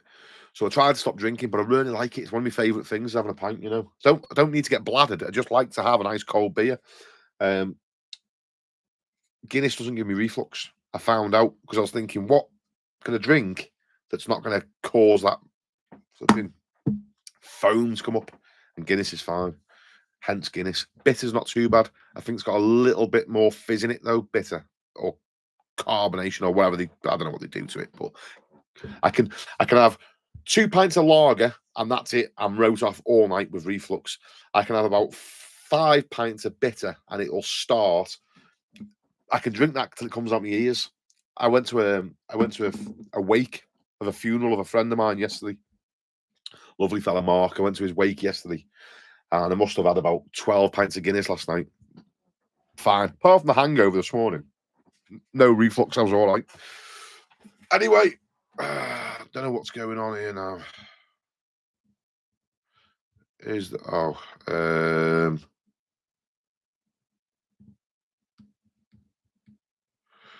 oh no, what's happened here now? There's more so I pressed something. I pressed something on the screen and it paused the comments, and I thought you weren't commenting no more, but now it's been unleashed again. M5, weird question, but have you ever been plastering and a paranormal, unexpected things have occurred? I've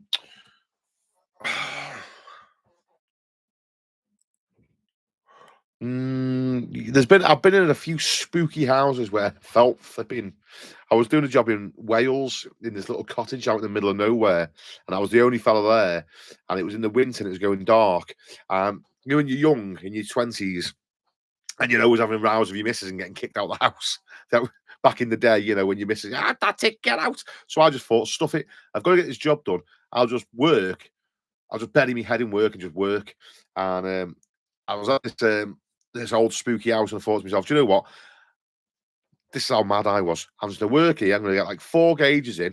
I'm going to go to the shop, get a couple of cans of lager, and I'm going to sleep in my dust sheets in the house. There's no heating. The whole house is getting refurbed. I'm just going to get all my dust sheets and just sleep in my dust sheets, not have a wash, nothing, and then just get up tomorrow morning and just crack on. Because I'm miles away from home, save driving all the way back anyway. I've got nothing to go back to. She's giving me grief. I've only got to stay on someone's couch or in a hotel anyway. So I may as well just stay in my dust sheets. Anyway, so I've done it. I'm there, snuggled up on the floor, freezing, trying to get warm. And I'm thinking, what the hell am I doing here, man? It was just dead spooky. So I just jibbed it off. So I got in my van, went home, bought a takeaway for the missus and managed to work my way back in again. And I was fine. Well, there, she's knocking on the window. What's up, love? Gone. She's gone in again.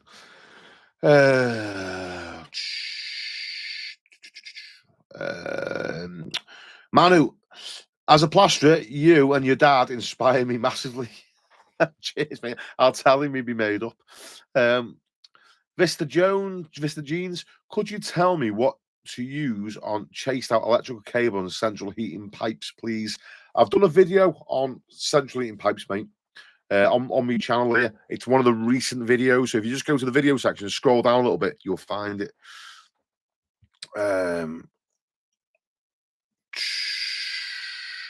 Oh, Baz, how long do you wait for foam to set up before trimming it, etc.? Quickest. The foam's not the best way to do it, but it works, okay? But it's weak. So if someone pokes it like that you know, if you skim over foam and someone pokes it, even if you put scrim on it, it's not going to be solid. So it's not the best way of doing it, but it does work. I think after about an hour, it's completely cured inside, you know. But sometimes you'll cut into it and it'll still be squidgy in the middle, so you have to leave it longer than, you know. Usually about an hour, it's good to go. V-Star Jeans, love watching your videos. Cheers, mate. Thank you very much. Heating pipes. Foam's ideal for them because they expand and contract. Unless you can sort of put the pipe inside another pipe so it's got room to move, and then you can fill it with solid plaster. MC Shopping Centre. Neil Kirk, you're an absolute star. You're too generous with your advice, but I hope it inspires young uns to get a trade and have a good life, being in control of their own destiny. Kirk PM. Do you know what I try and do, mate? I genuinely, because I know obviously I'm making content for people now rather than just my son. I would like to think that I inspire young lads to try and be as good as possible. I would like to sort of, if I could, I feel like I'm doing that. I would like that to, if someone sort of remembered me and said, okay, yeah, I could have just done that, but like, I'm not saying I've taught you to be a better plasterer, but at least I've inspired you to want to be better yourself, and you've gone off and learned better. You know, if I can, if I could inspire young lads to say, okay, we're good at what we do, but because of Kirk, we went and bought the book that he was banging on about, and then I learned so much stuff from the book. Do you know what I mean? I'm not saying I'm anything special, and I'm teaching you, but if I inspire you to want to be better and try and be the best that you can be, I'll be happy knowing that I've done that. You know. Neil, thanks for the love hearts, man. I just seen them pop up at the bottom then.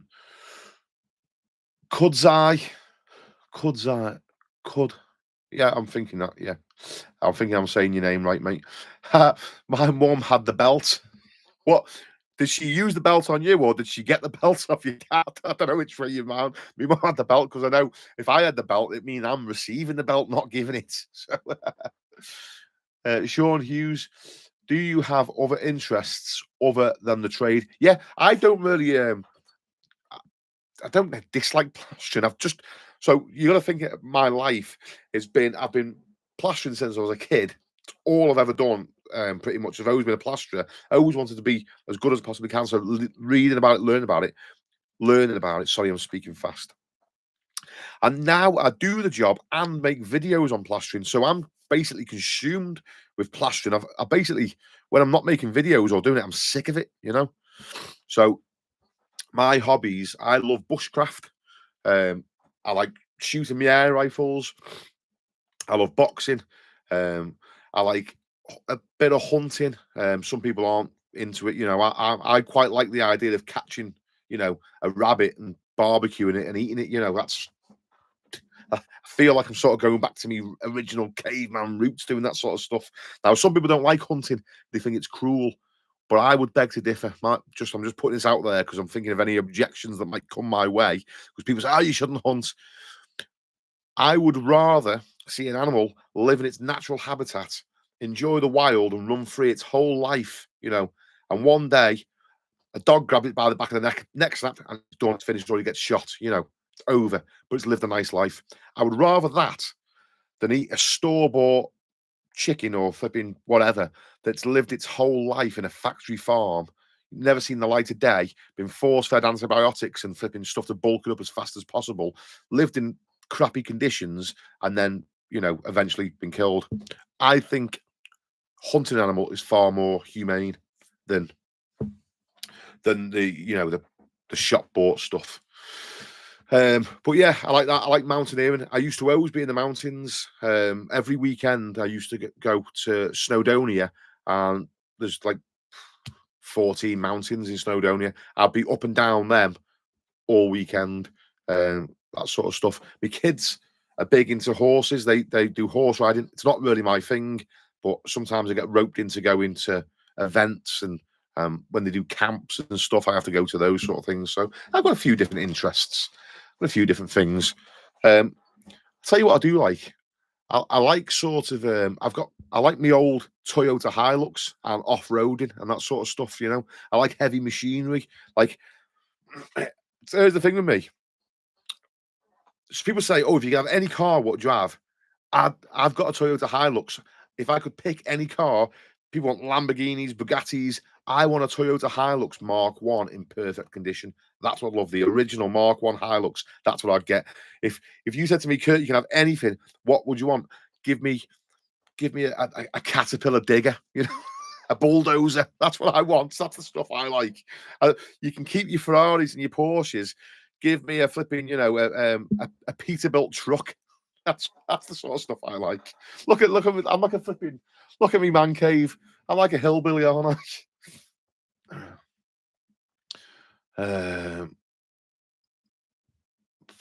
Where have we gone here now? CPH. I would. God bless you. Wait there a minute. Let's just. Sorry, boys. If we're staying to chat, we'll have to go again.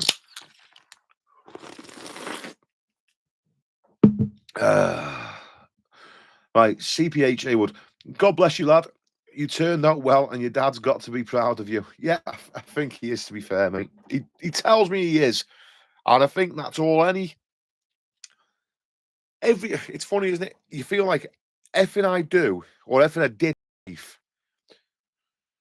before the kids come along, you're sort of just doing it because you want to make your dad proud, don't you? I think that's what every young fella wants to do. I mean, I know there's fellas that grow up without a dad, and I don't understand because I can't imagine. I've never been in that situation. But I know as a young fella, I do stuff and I'll be looking for my dad's approval on it. You know, if I can, is he proud of me? You know, that sort of.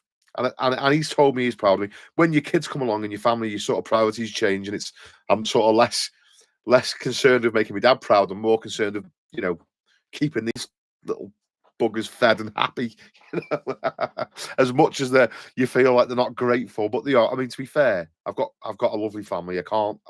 Absolutely fantastic. They do text me out the blue. I get texts off my daughters out the blue, saying thanks, Dad. You know, you appreciate everything you do. We know you work hard. You know, it's nice, isn't it? You know, that's what I sort of do it for now. But my dad, yeah, I think he's proud of me still.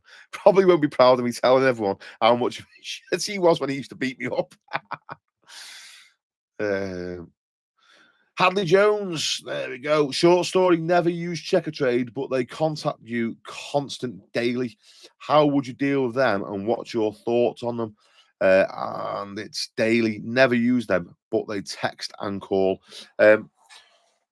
Price comparison websites, I personally wouldn't bother with them. You're going to get the low-end customers. They're going to be competing on price, so you get the low-end jobs. All your reviews are held on Checker Trade, and you have to pay for it. I personally would steer clear. If you've got no work, then 100%. I'd rather just don't get me wrong. If you've got nothing, if you've got no work coming in, and you've got nothing and nothing's lined up, then you'd be stupid not to pay to get work, wouldn't you? You know, if you can pay 30 quid or whatever it is and get a job, or have no job and have nothing, then of course pay and get the job.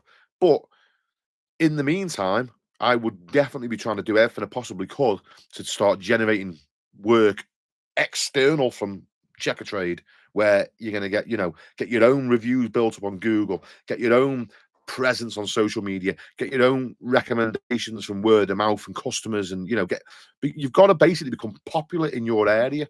You want everyone to know, you know, Hadley Jones, the plasterer, that you want people in your area to think of plastering and think of Hadley and think of plastering. I can't go anywhere without people talking to me about plastering everywhere I go. But I've done that on purpose. Is it a bit of a pain in the arse when you're trying to have a meal in the Indian restaurant and someone's tapping you on the back? Hey, Kirk, couldn't give us a price for this. That's different now, because I used to be sort of like well known in Ellesmere Port. Everyone knew I was a plasterer, and I was always getting people asking me for prices whilst I was out and about. Now it's sort of gone like sort of international, where people aren't asking me for work. They just want to talk. I've seen your videos. Are you that guy off the internet? It's like, I just say, no. Everyone says this to me. It's not me. And then you have a bit of a laugh. And I do it. Yeah, it's me. Or I'll say to them, they'll say, you know, you that guy off YouTube. Shh, don't tell no one. It's but that's where you want to be. You want to be at the point where everybody knows who you are as a plasterer, which is easy enough to do if you use social media. Ready to burn wood art. These guys, ready to burn wood art. I say this every time they come on. They're probably sick of me saying it. They made me that and sent it me as a gift because I did a kind deed for an old lady. They seen it and then sent me this. Fantastic. If everybody on here now, 95 people, when you get a second, click on Ready to Burn Wood Art and give them a follow. I like good people. MC Shopping Centre. Yeah, we've seen them before with the hearts. Marley Dahl. I've been a better plasterer because of you. Thanks. Fantastic, mate. Thank you for telling me. I appreciate it when people tell me. I don't take compliments very well. It makes me feel a bit awkward, but I do appreciate it. Rich Harrison, Creative Energy, EPC Energy Survey. Thank you for making this video. I need to market myself better. 100%. And you know what? I'll tell you another thing as well, just whilst there's a few of us here. A lot of people, like my dad, for instance, would say to you, still, you shouldn't need to do any marketing, you shouldn't do any advertising. People should just use your word of mouth, right? What you've got to remember now is word of mouth is on the internet.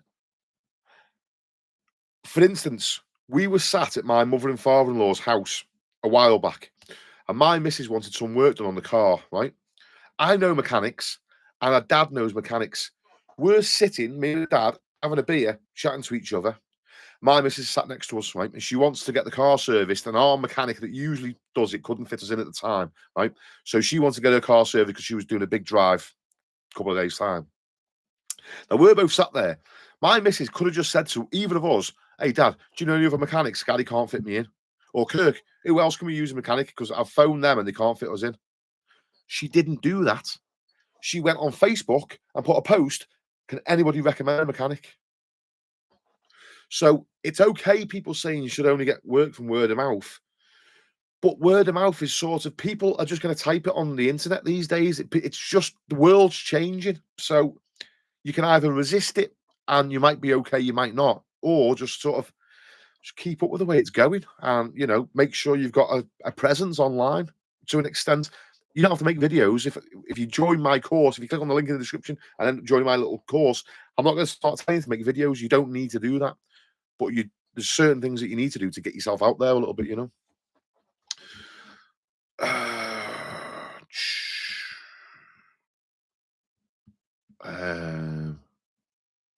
where are we up to here now? Flipping heck, I've got to go back. The comments have been going. I've gone down now. Right, Molly Doll. I'm on my son's YouTube. My name is Brian. Okay, Molly, I will try my best to remember the Brian. I've got quite a good memory. I'll try.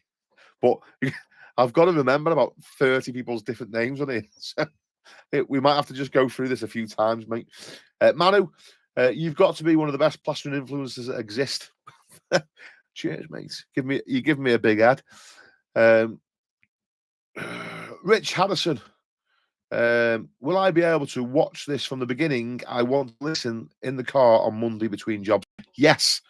Yeah, it won't be available straight away. What happens is when we end this live, it then has to process on YouTube. I don't do anything. It just goes processing, right? So it'll disappear off the internet for about an hour or two. And then once it's processed, it'll be ready to be watched back. And then when you click on me, go on my channel on the trial, go to videos and then pick lives, and it'll be the latest live. Okay. And that's how you'll find it. It'll be in the won't be in the videos because that'll just be all me. You've got to click on the bit that says lives and it'll be there. Manu, are you still interested in boxing? Yes. I'm actually in the process of helping the boxing gym that I've always boxed for, in the process of helping them because they've got to move location and they need some firewalls building. So I'll be helping them with that. And as soon as I've me up, I'm not doing the jiu-jitsu again. I've just learned I'm not that flexible and I like my legs. So I probably won't be going back doing that. I'll be just back boxing training. I'm not interested in having bouts. Not allowed to call them fights in our gym. It's always been a bout. If you said I'm having a fight, you just get flipping sent to do 500 press-ups or something. It's a bout, boxing bout. I'm not interested in having bouts. Not interested in doing charity white-collar events and all that. I've done plenty of that in the past. Not the white-collar stuff, but plenty of bouts. I'm not in it for that. I just do it to keep fit. And I would like to say I'm by no means a great boxer, but I'm okay, I'm good, ish. I'm just unfit. I like sparring with the young lads or the new lads. There's a lot of older fellas. I like sparring with them because whilst I'm sparring with them, I help them, I bring them on, What happens is you get two new lads at the same level boxing each other and they're just going to punch their heads in. They're just going to smash each other up. Whereas you can really help someone if you're quite good or not bad at boxing, you're a lot better than them. Rather than, you trying to show off and just punch them all around the ring, open them up and what have you, you can really help them. So I enjoy doing that, bringing other people on a little bit, showing them different things that they can do, different techniques and stuff, Boxing isn't really a violent sport. It's like a game of chess. It's like a game, literally, when you start getting better at it, it's like a game of chess because you'll do something to make them do something. So it opens them up for that. You know, you do a little feint so that they go to block, and then the body's open, or vice versa. You know, it's like a game of chess. And pacing yourself. You know, a lot of people go in full belt, but they're gassed. You know, the second round you'll learn to pace yourself. But all these things take a lot of practice and thinking, because things change when you're getting punched in the face. So you've got to try and remember this stuff when someone's punching you, and when your adrenaline's pumping through the roof, because you are in a fight. Someone is trying to commit violence on you. So trying to keep yourself calm. This all takes practice. So anyway, yeah, enough of boxing. Steve Watson, have you ever tried motorcycling, Kirk? Yes, I did. I bought a pit bike when I was younger. Taught myself to ride it. Fell off it every single time I went on it. My little Honda CRF 110. It's only a little thing. Fell off it. Not a peewee. It wasn't like a stupid little bike. It was just a bit smaller than a crosser. But I fell off it every single time I went on it. And at the time, I was working on the building sites, maybe just transitioning on doing private work with the recession. It was around that sort of time. And my dad had bikes, and I just knew in the back of my mind, I'm going to hurt myself at some point. I fell off this thing now about 20 times. It's not going to be long before I snap a collarbone or something.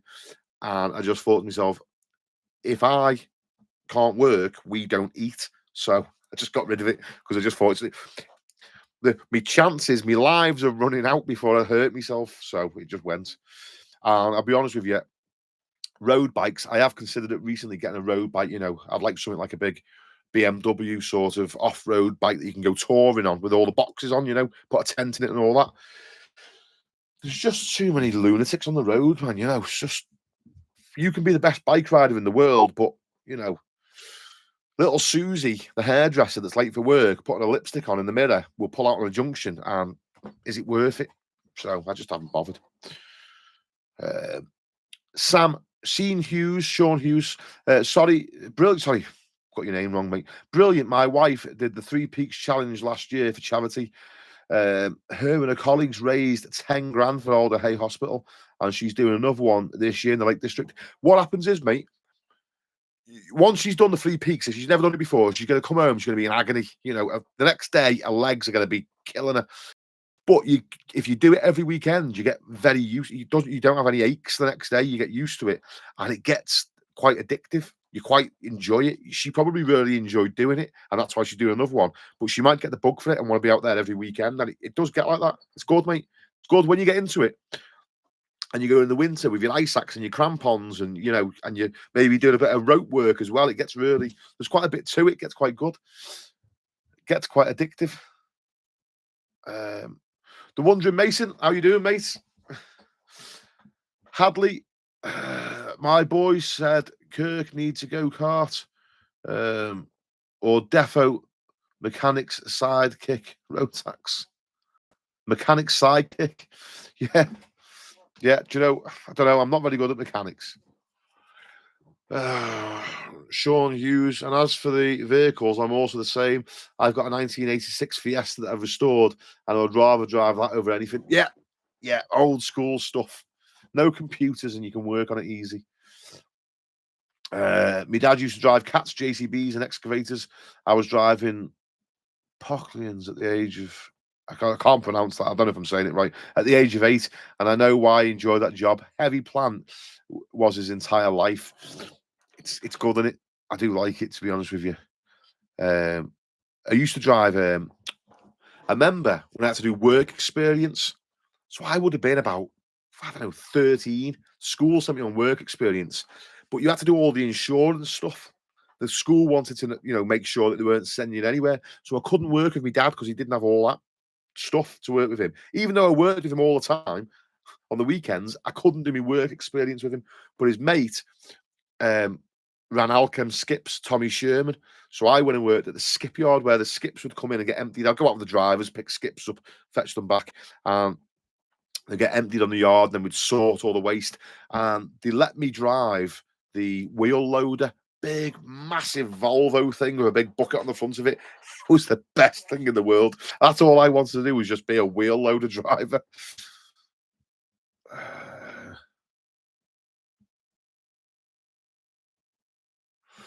I've lost the thread here. There we go. Right. Dredge Moon. Hey, Kirk, my friend. How are you? Very good. Thank you, my friend. Rich Harrison. Hey, I'm in Northwich. Okay, Northwich. I worked on Kingsmead. If you're in Northwich, mate. When I was doing site work, we plastered loads of houses in Kingsmead. And there's a fella up there, Darren Walton. He's a builder. He works solely on Kingsmead, and I do some plastering for him from time to time. Absolutely lovely fella.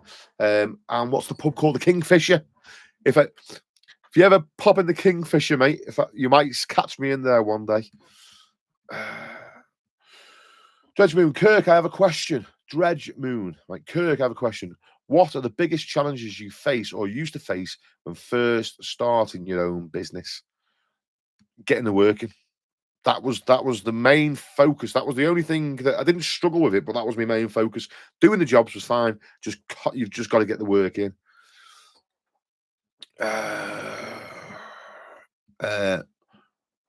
Gullo, hello. How you doing, mate? Dredge Moon, for sure. Word of mouth is big social thing now. Networking is so important. True, very true. Steve Gordon, hello, Mucker. First live for me of 2025. On the subject of tender websites, they're a bunch of vampires. Used to use Builder, worked my way up to the top of the list. I went from £3 up to £20 lead behind it. Yeah, that's the problem with them, mate.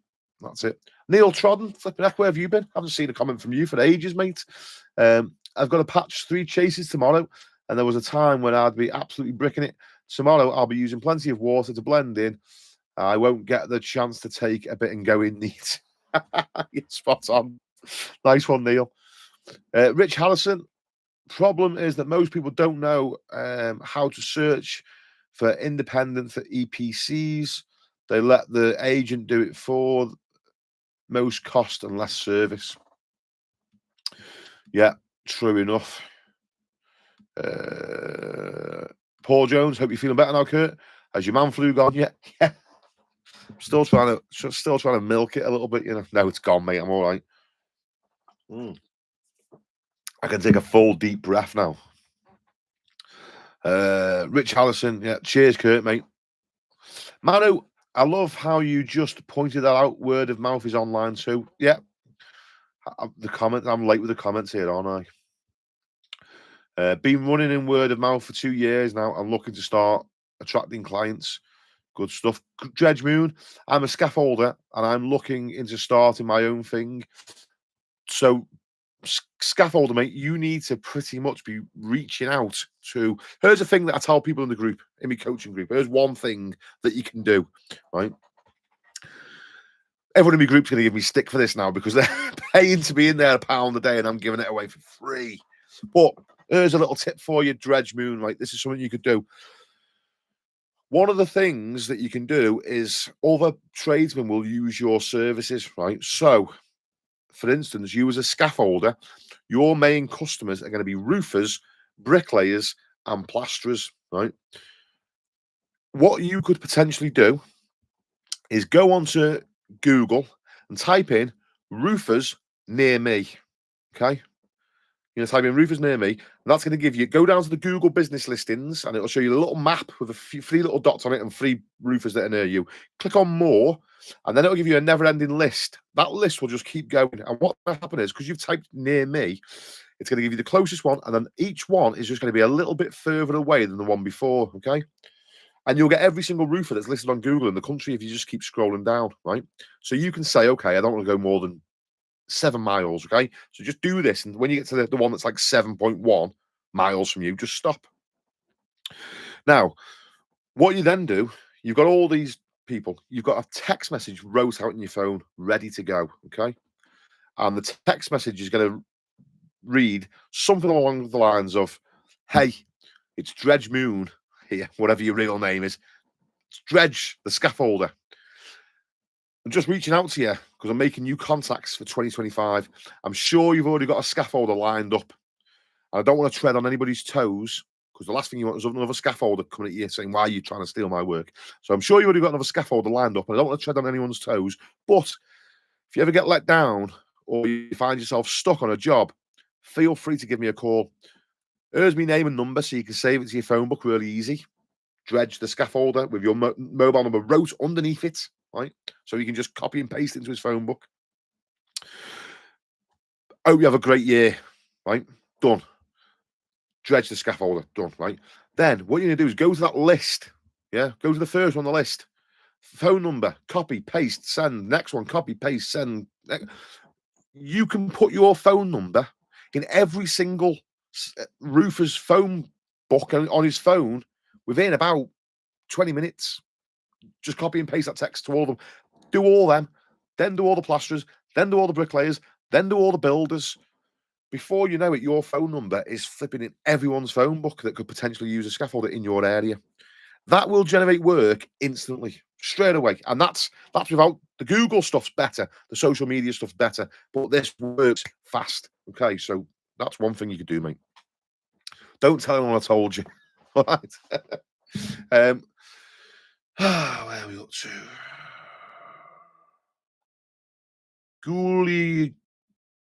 Gullo. I think that's how you say it. Do you work for private clients mostly? Yes. I don't work for big builders like Redrow and Persimmon and all that because it's all price per square metre and I want a lot more than what they pay. Site work's great for young lads. Go and do some site work and get fast at what you do, then do private work where there's more money. So stay away from big builders. There's no money. You can make money if you want to work like a dog. Fair, any lads that work on site, I take my hat off to you. I don't want to work that hard anymore. So medium-sized builders, they're a bit of a nightmare because they can go bump quite easy, and they usually have all this nonsense like, "Oh, we don't pay for 90 days," and because they're not a big builder, so they haven't got the money there to just pay you. They're sort of big enough where they've got to have an accountant and a secretary. So you got all these little vampires taking bites out the money because the client's paying because you got all these office stuff. In my experience, these are a nightmare to work for. So stay away from them. Smaller builders are great, because you get to know them on a friend level. They haven't got a QS. You're not dealing with different office people. Your regular builder, he becomes like your mate. He's in the fight with you. He's the same type of guy as you. And if you find someone decent that you can trust, then it can be a great little working relationship. I've got a couple of good mates that are builders, and I tell them, listen, I want to charge you more than what the job's probably worth. So use other plasterers, man. But if you ever get stuck and you don't mind paying me, I'll come and do it. But we get on great, There's a window fitting company I work for, and I can't fault the fella. I know him on a personal level, fantastic guy. I enjoy working for him, but I stay away from the bigger builders. My best clientele is your one-off jobs. Someone wants a living room done, because the thing with builders, they've got to cover they want to pay you, but they want to make money. They've got to make money on you. So that's why it's not good working for builders, because they want to make money on you, profit on you. So they don't want your bill to be too big. Whereas when you go and work for, Mr. and Mrs. Jones, there's no middleman taking a slice of the pie. So your bill you can charge what the builder's charging, but all the money goes to you then, if that makes sense. The builder is getting the work for you, sorting out all the customer. He takes the headache out of the job for you. But if you don't mind the headache, then you can get paid for the headache as well. If you don't mind dealing with the customer, getting the materials, sorting any problems out, doing the salesmanship part, doing all that. If you don't mind doing all that, then you can make more money. If you can't be doing with all that, then you can work for the builder. I like the sales side of things and dealing with the customer. I enjoy it. I'm a talker. You wouldn't tell it, would you? You wouldn't know it that I like talking. Clino. But the best days of your life. True. Manu, the English are great fighters. Yeah. I feel like each generation, though, they get a little bit more nansy-pansy.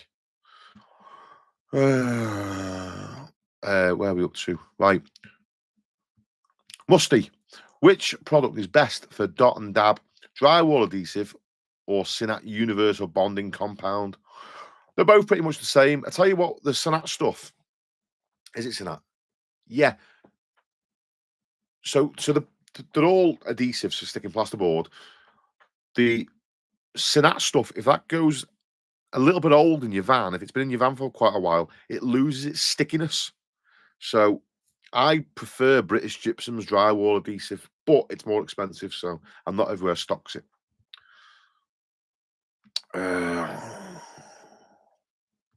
Um,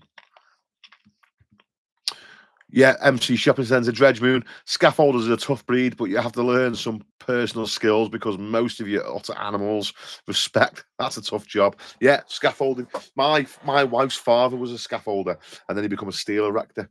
All a different. You've got to be a bit nuts. I think scaffolders are the maddest breed, and then ground workers and plasterers aren't too far behind them because I know some right flipping lunatics that are in all those three games. But scaffolders are definitely top of the tree for the lunatics.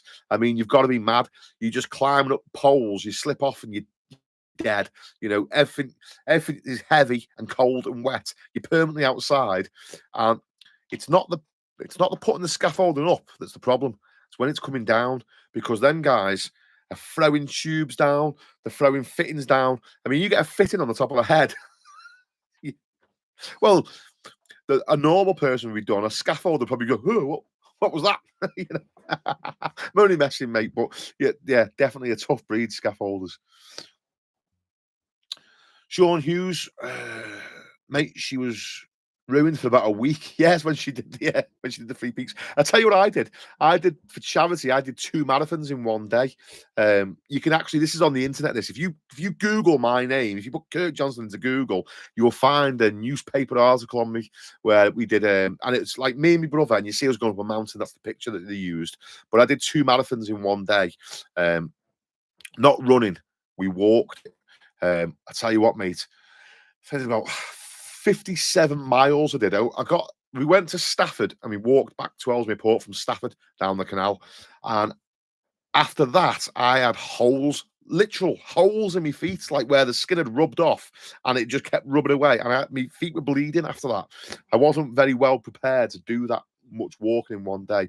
And I was wrote off for about a week after that. Raised some money though. A friend of mine unfortunately decided he'd had enough and he checked out, and it affected me in quite a way because he had messaged me before he did it and it sort of played really heavy on my heart and I wanted to do something. Doesn't matter how much you do, it doesn't bring them back, but I just wanted to do something, and that's what I did anyway. So we spend a lot of time in the lakes hiking in the summer. Yeah, beautiful place as well. It's nice, isn't it? Being out in nature makes you feel happier. SQ, my dad was a spread, so was his dad. I had no choice. What could I do? If you could have done something else, what would you have done? A spark for me. So I tell you, I actually did. Not many people know this. My granddad was a PTI. My mum's dad, he was a PTI in the army, which basically meant he was the one that, cap down, press ups now. He was one of those sort of dudes. So I had big hopes to go in the army. So when I was leaving school, I applied at 15. I went away to the selection at Bassingbourn and passed to go in the Royal Engineers. I was going to go in the army, but it was all going on at the same time that Afghanistan and all that was kicking off with, Bin Laden. And my mum and dad talked me out of it because they didn't want me to just go straight to Afghanistan and get shot. So I didn't go in the boys' army, which would have led on to me going in the army, potentially going to war. I just got taught that because I was boxing, so I wanted to go and box for the army and see the world. Talked out of it by my mum and dad. So then I said, "Well, look, if I'm not going, I don't want to work doing private work. I hate it. I want to do building site work because that's a few of my dad's mates did site work, and they seemed like fun, and I wanted to be around them rather than being stuck with my dad all the time. God love him. So we started doing building site work." But I still wasn't sure about wanting to do plastering full time. So I did day release and went to college to train to be an electrician. And it got me City and Guilds 236 part 1 and 2 as a spark. But I was in the trap because I was already plastering at 15. And by the time I finished the college, I was like 18, and I was earning good money as a plasterer. So for me to become an electrician, I would then have to start at an apprentice level again. So it's like, why would I want to go and take a pay cut when I'm getting paid good money? So I got my qualifications as a spark, but I've stayed doing a plastering. And over the years, I've done different things. You know, I've always wanted to try and earn more money, no matter what I was earning. I always wanted to get more. Greed, I don't know, maybe. So I started fitting bathrooms, and I would do the plastering and the tiling, and I'll just get a bathroom fitter to come in and do the plumbing because I could do the electrics as well, you see. So I started doing bathrooms for a couple of years, and then I was watching the plumber, and I thought to myself, he's not doing what I wanted him to do.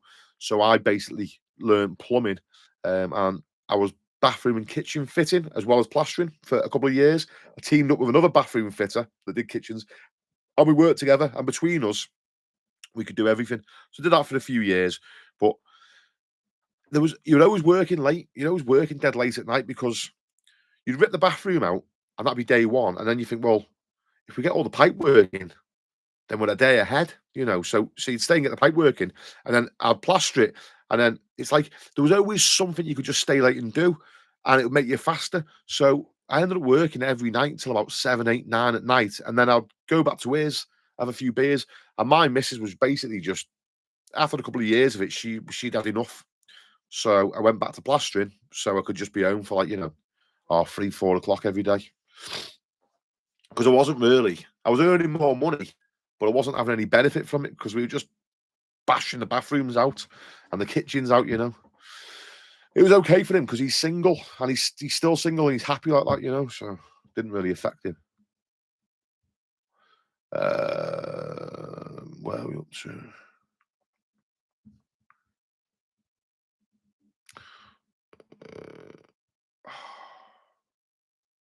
Oh, there we go. Right. Great bike, that. Loads like these days. The low-powered 350cc Royal Enfield Classic I've rode and still own a couple of powerful 1250cc Suzukis. And to be honest, a small engine bike is more fun. I never rode anything else, mate. So it's the only thing I ever had experience was. Rich Kingfisher, yeah, I was in there with the round table a couple of weeks ago. But you will think I'm stalking you if I see you in there now, though. No, not a problem, mate. Not a problem. I know people come up to me and talk to me, complete strangers, like they know me, because obviously they do get to know me, but I don't get to know them. So it's weird for me because people come and chat to you and they know all about me and all about my family and everything. And then I say, where do you know me from? Oh, I watched your videos. I'm like, oh, okay. Because I'm playing along thinking I should pretend that I know these because they might be offended. And then we figured out, no, I've never met you in my life. So as long as you say to me, look, I don't know you, but I've seen you online, then at least I've got a good chance of not panicking, thinking, flipping heck, where do I know this fella from? Thomas, what's your opinion on those squeegees used for flattening? I personally don't bother, mate. I don't know, just a gimmick. But if they work, I mean, they work, so just use them if you like them. I just use my trowel for everything. Just a standard carbon steel trowel does the whole job for me from the beginning to the end. Hadley Jones, what would you say is your motivation? What makes you go, right, let's go? Basically, remotivation. Not bills, but your goal. What makes you feel good? So at the minute, the motivation for me is I'm enjoying doing what I'm doing. But I've been in plastering, I've been to points where what I used to do was plastering. I was very, very motivated when I was younger because I wanted to be the best. I wanted to take over the building sites. I wanted my own building, plastering firm, and I wanted to have 20 building sites. So I had big ambitions when I was younger. Then I come off and went to private work, and I wanted to be the best plasterer, the highest paid, and all this caper. So that was my drive. But then that wore off after a while, and what I had to do was always empty my bank accounts. So I would purposely get money and put it in my savings account where I couldn't get to it. It's like locked away in ISA. So my bank account was empty because I had bills every month. So I used to purposely make it so I was always in my overdraft so that I had to go to work to pay the bills. Otherwise, I was going to get bank charges. That's how I found I had to drive myself forward. Whereas now, I'm enjoying doing the YouTube videos. I'm enjoying the coaching group. I'm enjoying the making the products and all that sort of stuff. I like it. It's fun for me. It's like a game, you know. So that's I suppose what motivates me now. But I mean, your motivation goes like that, doesn't it? Sometimes I can't be bothered, you know. Sometimes it's hard now because other people are sort of not depending on me, but like the factory where the SBR is made, if I can't be bothered sort of advertising the SBR and sales, you can see the sales are starting to slow down a little bit.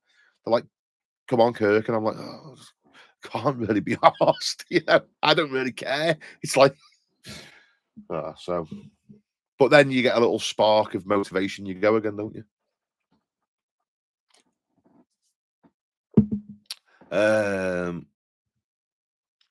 Alan McCormack, Kirk, you reckon you could do SAS training? Could you manage SAS training? Yes. I've got that mindset, mate. I'm not trying to say that thinking I'm wonderful, but I know this because you're going to think this is nuts now. See here, I actually bought a book on SAS training. This was before I done my knee. I bought a book on SAS training to see if I could get myself to that level of fitness. Now, I can't really show you that well here, but see here, see where I've been crossing these off? That's where I hurt my knee there, where it's crossed off.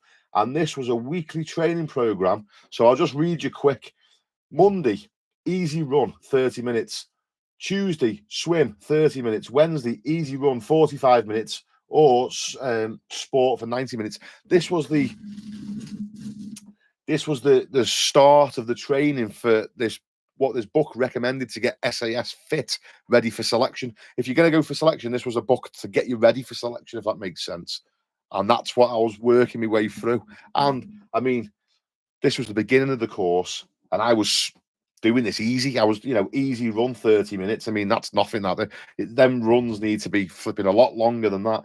And what I'll do was I'll just run one direction for 30 minutes and get there and then go, right, okay, and then run back again. So because it was too easy for me. I mean, I couldn't do it now. Look at the state of me now. I'm flipping it. I was like 15 stone then. I was fit as a flea. Now I'm like 18 stone, mate. I'm like a slob with a bad knee. So, but I think what I'm trying to say is that I know in my mind I'm not saying this trying to show off or think I'm wonderful. It's just something that I'm aware of. I know in my brain that I lock onto things. Like if I put my mind to it and I say I'm going to do it, I'll do it. When I was doing the 2 marathons in one day, that like 57-mile walk, my brother packed in one marathon, 25 miles in. He gave up. It was too much. He just stopped. We made a mistake. We walked down the canal because I thought I'd walk the towpath. I didn't check. The towpath only goes as far as the towns. After the towns, there's no towpath. It's just a grass verge and it's wet and it's on a slope. So for like 15 miles, I was walking on a bit of an incline. So you're hobbling like that, which you think wouldn't affect you. After you've done a few miles, you start getting muscles locking up because you're not walking properly and you're slipping over in the wet grass and you're hurting you. Oh, yeah. But if I decide I'm doing something, I go all the way with it. I cannot stop. It's like if I stop, I feel like a failure. So that's why I did it. Any normal mindset. My brother was saying to me, Kirk, your feet, because his missus picked him up, and then they were meeting me at every bridge on the canal. You see, they were like me hospital driver. They would give me bottles of water and stuff whilst I carried on. It took me 16 hours to do this walk, by the way. They were meeting me, and I was changing my trainers because my trainers were soaking. I was like, just do us a favor, drive back to the port, get me a fresh pair of trainers and some fresh socks and bring them back so I can change my feet. And when I was taking my shoes off, my socks have blood in them, you know. And he was saying to me, Kirk, he goes, no one's going to know, only me and you. He said, let me just drive you close to the end and you just do the finishing bit where everyone's going to meet us. You just walk the last little bit, but I couldn't do it. In my mind, it's like I have to do it for me. Do you know what I mean? Like, I just get these things in my head and I can't not do it. So anyway, enough about me thinking I'm flipping wonderful. I don't think I'm wonderful. I just know how my own brain works. MC Shopping Centre, so much great advice on here, mate. You really are on the side of the trades. No matter what your skill is, the advice is a gold mine for anyone who wants to become a self-employed. Listen, thank you, mate. Manu, every time I tune in to you, you've taught me something, Kirk. Thank you. Cheers, mate. Thank you for saying that. The English are in a dark place. Once you realise that, then we can move on. Yeah. Yeah. There's a lot of angry people in England. Alan McCormick, I think these boys would love you. Thanks, mate. Manu, I love dealing with customers. Yeah, I enjoy it. I like the interaction. Some people don't. Some people hate talking to customers. I enjoy it myself, so it's no problem for me. Stephen Watson, sorry, bike comments went out late and off topic. Damn YouTube. Rich Harrison, can we just all click like for Kirk for helping us and making this a fun, relaxed space? Sound. I'm glad you enjoy listening to me. Many don't. Trust me, my missus is sick of me. So, Alan McCall, bless you. Thank you, Alan. Ryan MC, what's your opinion on working for a company to working for an agency, especially in plastering? I don't like working for anybody, mate. Work for yourself because then the profit is yours, you know, if you can.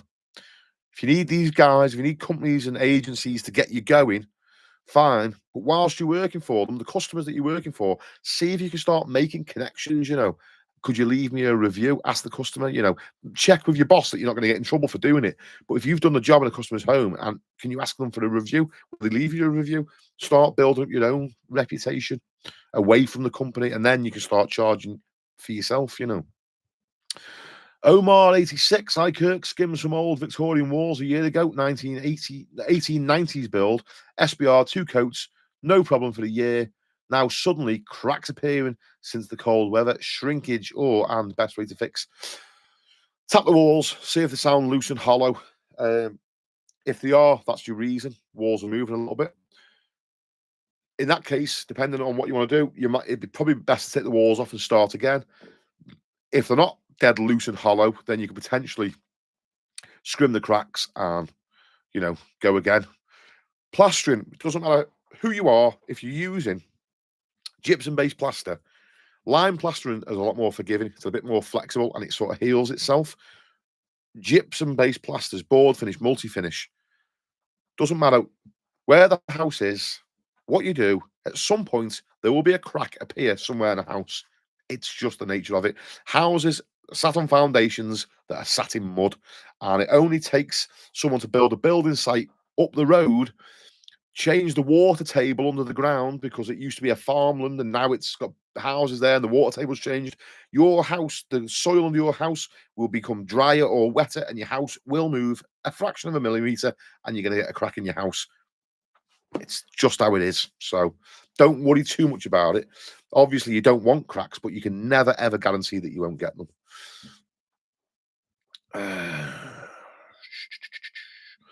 Alan McCormick. Yeah, you end up with scams. There we go. Where are we up to here now?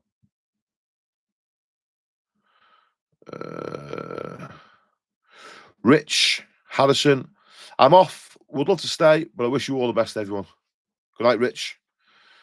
Sean O'Donnell, thanks for this great live chat, Kirk. Good luck with the pre-op. Catch you on the next one.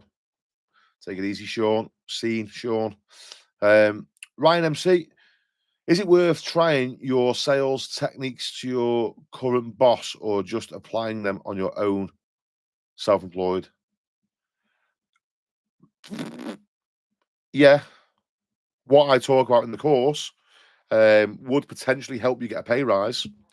But you got to remember, there's you're limited to what you can earn when you work for someone because they're limited to what they believe they can charge. So I could go out, let's just say, for instance, I could go out and earn £300, £400 in a day, right? Charging the customer direct. I could work for the builder. Now, I could only earn up to the point of what he's charged. Now, he might have a limiting mindset that's made him charge the plasterer £200 a day. So I can't get more than that out of him. So there's a certain point where you just can't earn any more working for the builder because you're limited by what his limiting beliefs are, you know. Whereas in actual fact, there's no limits. There's no limits. You know, you might think that you're expensive. But if Rod Stewart phones you up to plaster his house, and if Rod Stewart phones me because he's seen me on the internet and he specifically wants me, then he's going to have no problem paying me £1,000 a day, is he?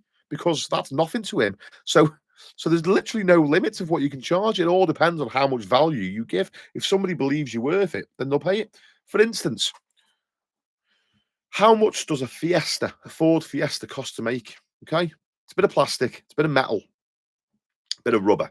You've got a Ford Fiesta, right? How much does a Bugatti cost to make? There's a little bit more plastic, a little bit more metal, a little bit more rubber, okay? But ultimately, they're about the same, probably. If you compared the weight difference, there's not a lot in it, is what I'm trying to say. They're just cars, right? But someone's going to pay £2,000 for the Fiesta and hundreds of thousands for a Bugatti because that's the perceived value. Okay, so they're both cost similar to make, but the perceived value is a hell of a lot higher. So one plasterer and another plasterer could be fairly the same, but if the perceived value of someone is a lot higher and people want that value, then they're going to pay it. There's lots of people driving Bugattis that could save themselves hundreds of thousands and drive Ford Fiestas. So that's good. That's good because it shows people don't mind paying good money for quality. So all you need to do is make sure your customers know that you are high quality. And you do that by demonstrating value, showing that you're an expert in the game, being very approachable and likable, and showing them respect and being available and putting yourself in front of these people. Ryan MC, I'm a bit behind. Stephen Gordon, look, a question for you. I've resisted silicon renders after 2 decades on the trowel. Do you think it's worth getting into for an old dog like me? If you don't need to, depending on what you're thinking of doing, if you don't need to do it, then don't do it. You pick it up so easy. It's not difficult.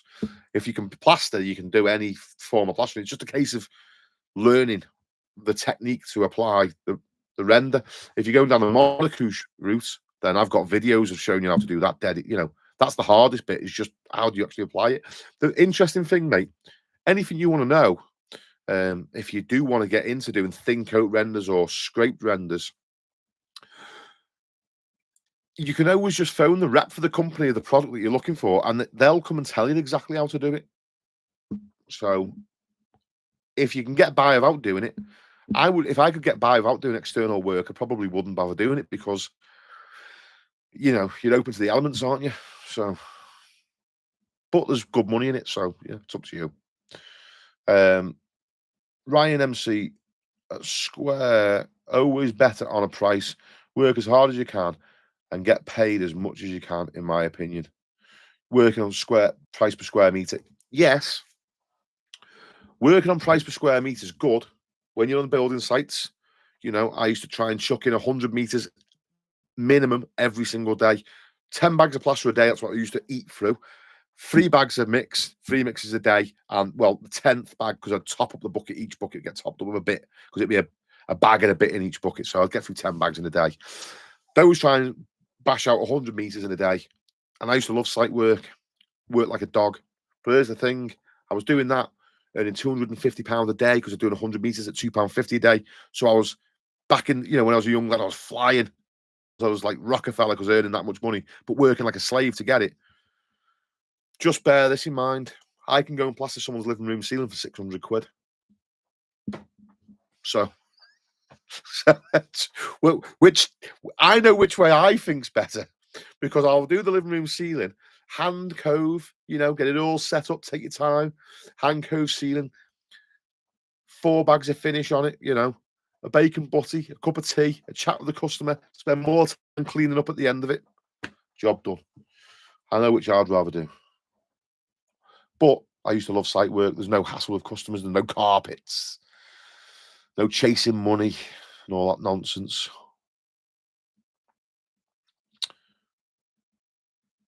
Alan McCormick, I have a big brother. Mental.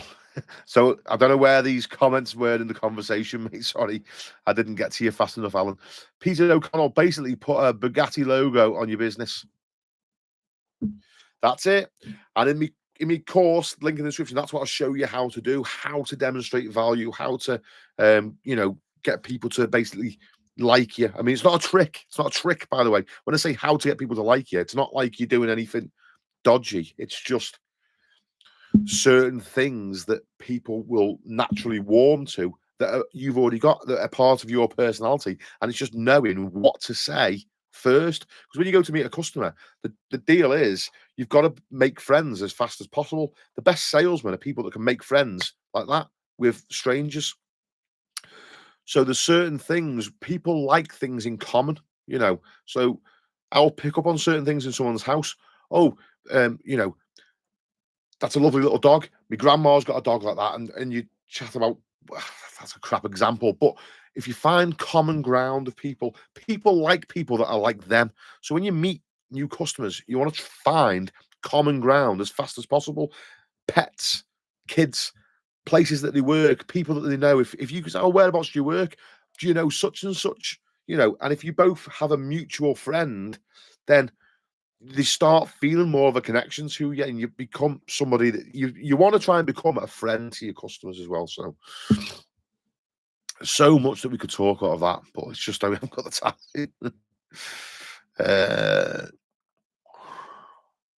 Now, just saying that as well, though, there's some fellas that disagree with me. A fella I used to work with, another plasterer, he used to hate me pricing jobs because and it's right. Some customers don't want to become friends. No one wants to be sold to. You never want to come across like a salesman ever. You want it. What should be natural, and you just chatting away, and then oh yeah, sorry, I'm going to wrap this up. I need to price this up. I'm going to need to go in for my tea. Give them the price, and away you go. And when you go, you want them to go, isn't he a lovely fella? That's how you want it to be, because then they'll buy from you.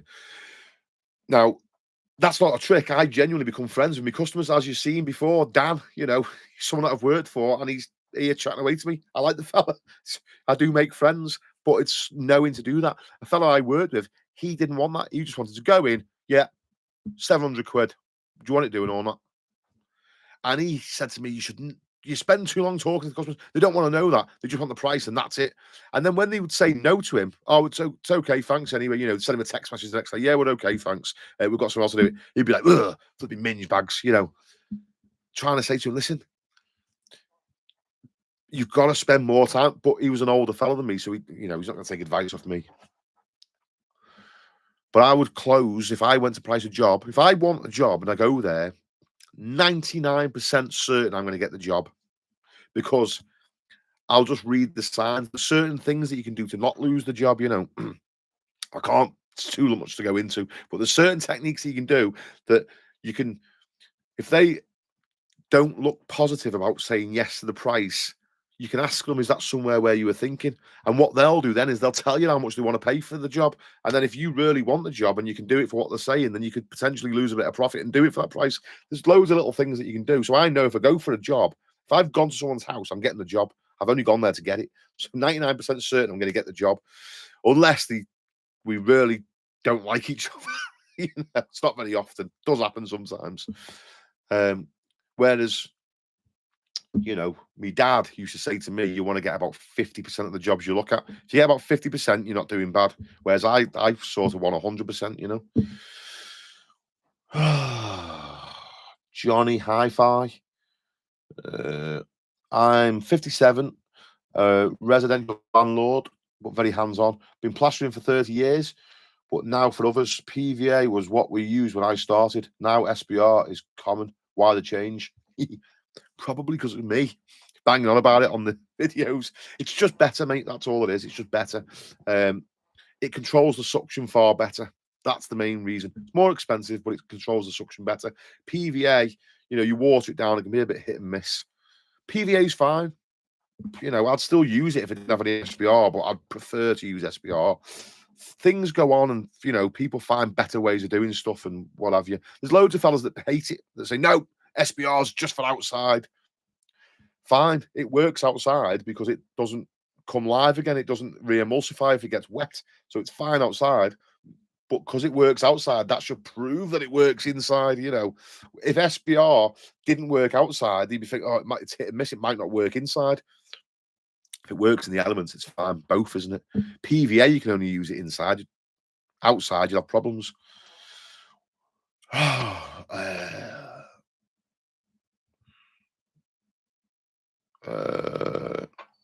Okay. MC Shopping Centre. Neil, he's on about the what we were talking about, the house cracking. This is so true. A placement of your house on the local water table could have an effect on your house. I live in the Welsh Valleys, so I see how much nature can have an effect on your house. Yeah. It's funny, isn't it? When a new housing estate pops up, the amount of houses that are around it that then start, oh, we've got cracks appearing. See, since that was built. Yeah.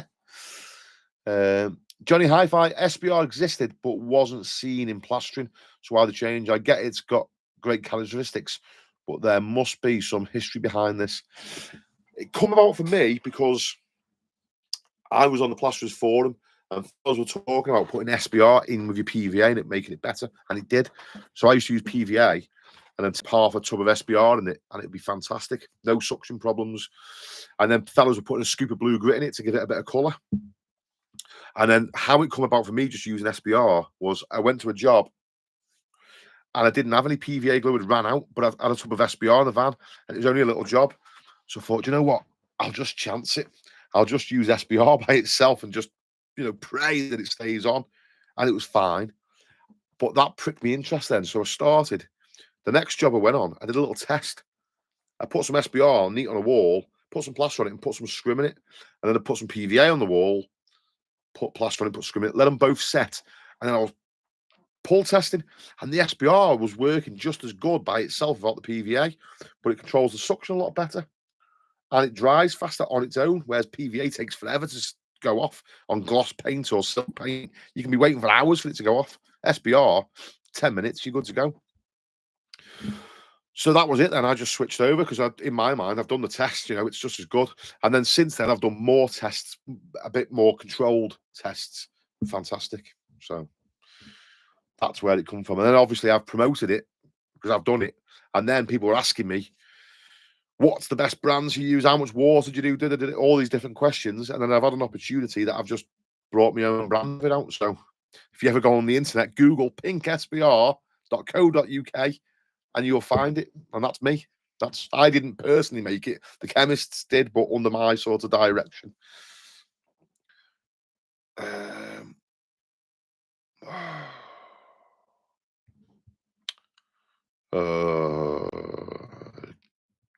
Gullo. True, I started my own business last year and created a website, etc. This year need upgrade it.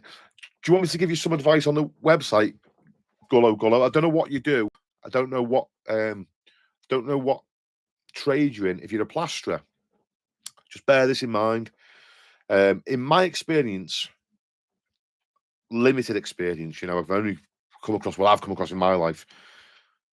Social media is fantastic for generating work. Don't bother with a Facebook page. Use your Facebook profile because pages want you to pay. Facebook page want money off you to get your post out there, whereas your own personal profile is free. People will use Facebook for most things, They'll ask questions. Anyone recommend a good plasterer?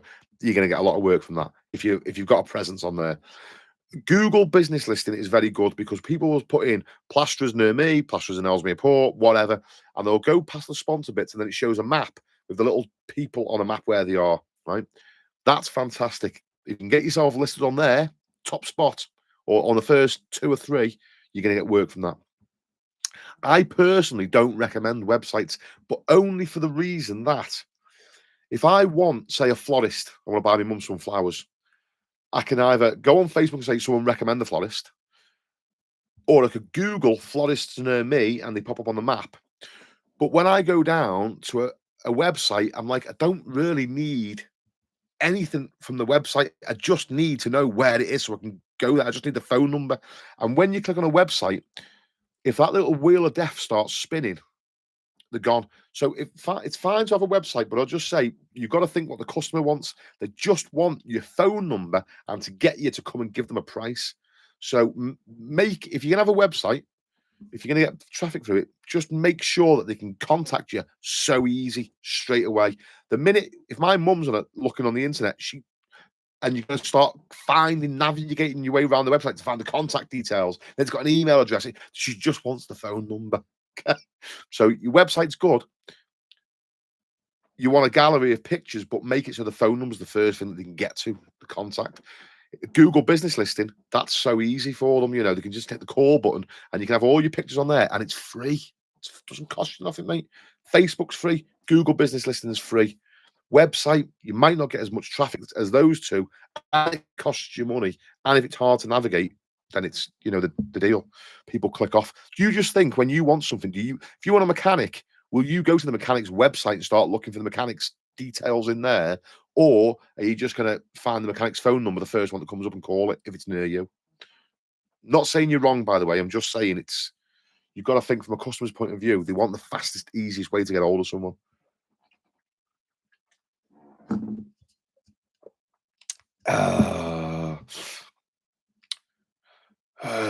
MC Shopping Centre. New houses suck, never buy one. But earn money if you can try to make the mistakes of others if you can. Yeah. Make good the mistakes of others, yeah. You're spot on. Gullo. Are new houses even affordable in the UK right now? Don't know. Steve Gordon. Sound advice, Mucker. Thank you. Only reason I asked is I'm starting to get calls for it. Also been to a few jobs, keep seeing the same things. Dishy top coat, cracks, popping, colour differences. Yeah. I've actually done a video on problems with K-Rend and how to fix them. So that might be good if you get a chance to watch it. Just type in K-Rend problems, I think the video is called. I think. It's on me. It's on there anyway, mate. It's on, in my videos somewhere. You'll find it.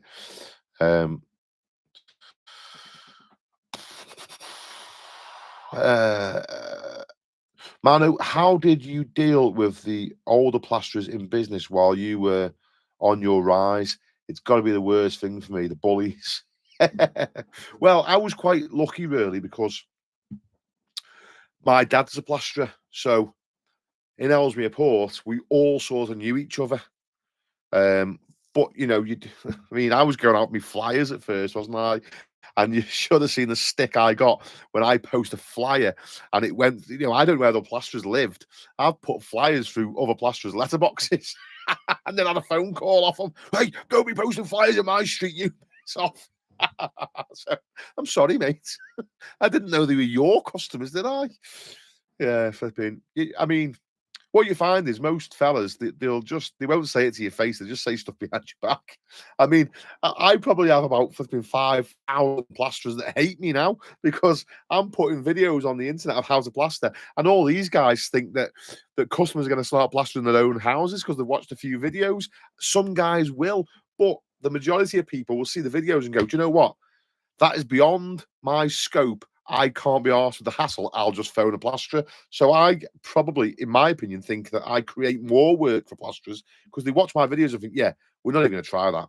It's more hassle than what we thought it was originally. Because they'll watch my stuff thinking, let's learn how to plaster and do it. Oh, no, there's too much involved in that. And they'll phone a plasterer. Whereas if they hadn't watched me, they probably would have had to go themselves. Just my opinion. Trying to make myself feel better. So how did I deal with them? I just with kindness. It's hard to kick off at someone when they're being nice, isn't it? So,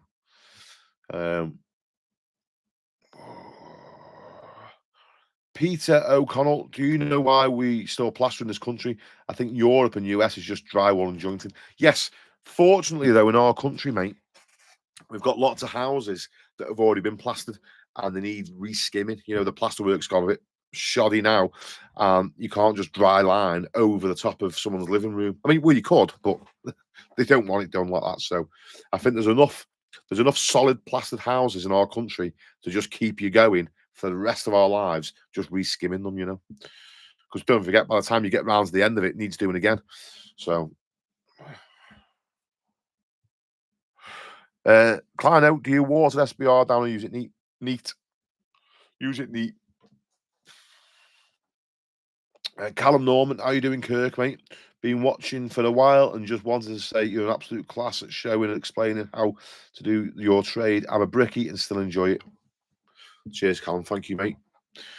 Thank you very much. Go. Thanks for the advice. I think you are right. Google Business, I already have, but I was too cheap to spend money on this for now. think Facebook and Instagram I will do too. Yeah, okay. Instagram, it's okay. Um, when you're using social media, another little bit of advice for you. When you're using social media to get work, it's very important that you use the right social media. Forget Instagram. Okay. Facebook, yes. Instagram, not so much. And I'll tell you the reason for why.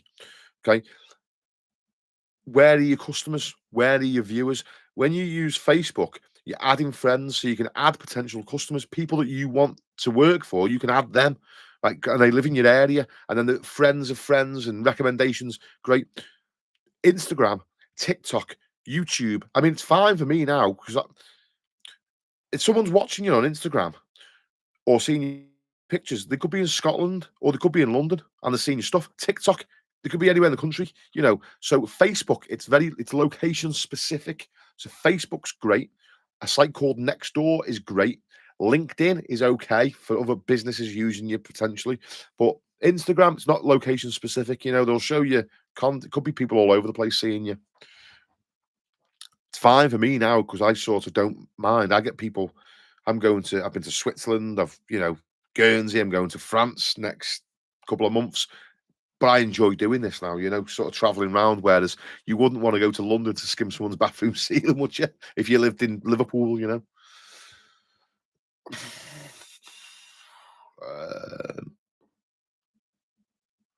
Would you SQ? Would you have a day price of 250? Would you have a day price of 250, or would you look for the price? I don't know what you mean, mate. Sorry, I can't. I don't. I don't get what you're getting at. Please tell me though, because I want to answer your question. So just word it a bit different for me, so I can get the gist of what you're trying to say, mate. Neil, hey Kirk, I'm off to bed. Take care. Keep on, mate. Take care and great to watch live stream. Take it easy, Neil. Good night, mate. I'm getting a bit tired myself, to be honest with you. I'm starving as well. Steve Watson, great point, Kirk. Many men think they can fight too. Plastering sorts when they try it. Yes. Manu, thanks for sharing, mate. Means a lot. Absolute gold story about the flies. Yeah. Zoo, what's the most meterage you've ever done in a day? Multi, thanks. Oh, mate, I used to do a thing called rolling sets, rolling gauges, rolling sets, where we'd have a continuous gauge of plastering that would start in the morning and we wouldn't stop skimming until last thing in the day. And doing that, I don't know, I'd get done upwards of 130 meters, 140 meters, but you would never want to work like I'd never want to work like that again. I'll tell you how to do it though, if in case you want to try it. You can get a lot more done doing a rolling set than you can if you're just doing a standard 2 or 3 sets a day. The only thing with it is relentless. You never stop, but it's a slower pace. So what you do is you want to put on 2 bags of plaster and then your second coat with a 3rd bag of plaster. Okay, so you're going to put 2 bags on, second with a 3rd bag of plaster, and then you're going to get another bucket of plaster and put another first coat on. So now you've got some second coated and some first coated, and then you're going to go back to the start. You're going to flatten that in, second coat that bit, first coat something else, first trowel, flatten in, second coat, first coat something else, and you just continue it. Now it sounds complicated explaining it, but it gets easy because you just remember where you're up to. So at one stage you're going to be polishing, third trowel in something else, second trowel something else, first trowel something else, flattening something else in, second coating something, first coating something, and then go, and you're just going to move along like that. And when you do that, I mean, it's a little bit of a slower pace. You haven't got time to stop though, and you just continue. And then what you want to do is stop first coating at about half one. Half one, don't put any more first coating on. Just look after everything then, and then you'll finish for, 3:30, 4 o'clock-ish done. But you'll get a lot more done. Don't blame me though when you're in hospital getting new shoulders put in and all sorts.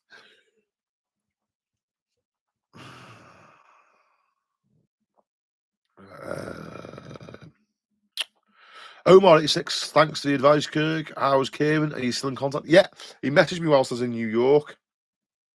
So I'll be catching up with young Kieran soon. He wants to go for a pint and a game of snooker. Mixie, are you still here? I'm going in a minute because I'm starving. Steve Gordon, rolling sets will age you like the clappers. If you hit 35 and you're not on painkillers by 2 p.m., you're doing well. Yes. Steve knows all about it. There you go. I'll never do it ever. I'll do it. I'll do it for a demonstration. I've done a video on it, and I'll probably do it again in the future, the video, but I won't be putting a lot of meters on because why the hell would you want to? You know? It's good when you're on site and you're young, and because you get a buzz off it when you're young, being dead fast, don't you? You know, everyone wants to be dead fast when you're in your 20s, and it's nice when other plasterers come into the house you're in and they can just see, like, he's done that room, he's done that room, he's done that, you know. They've skimmed the whole house in a day. Like 2 of them, how the hell have they, you know, they've skimmed everything in a day. You get a little kick out of it because you think, see, you don't know how I do it, you don't know my secrets. But yeah, I'm well past that now. I want to do as little as possible. I want to do half a bag a day for £1,000. I'll be happy with that, you know. I could just about get by. Oh, right.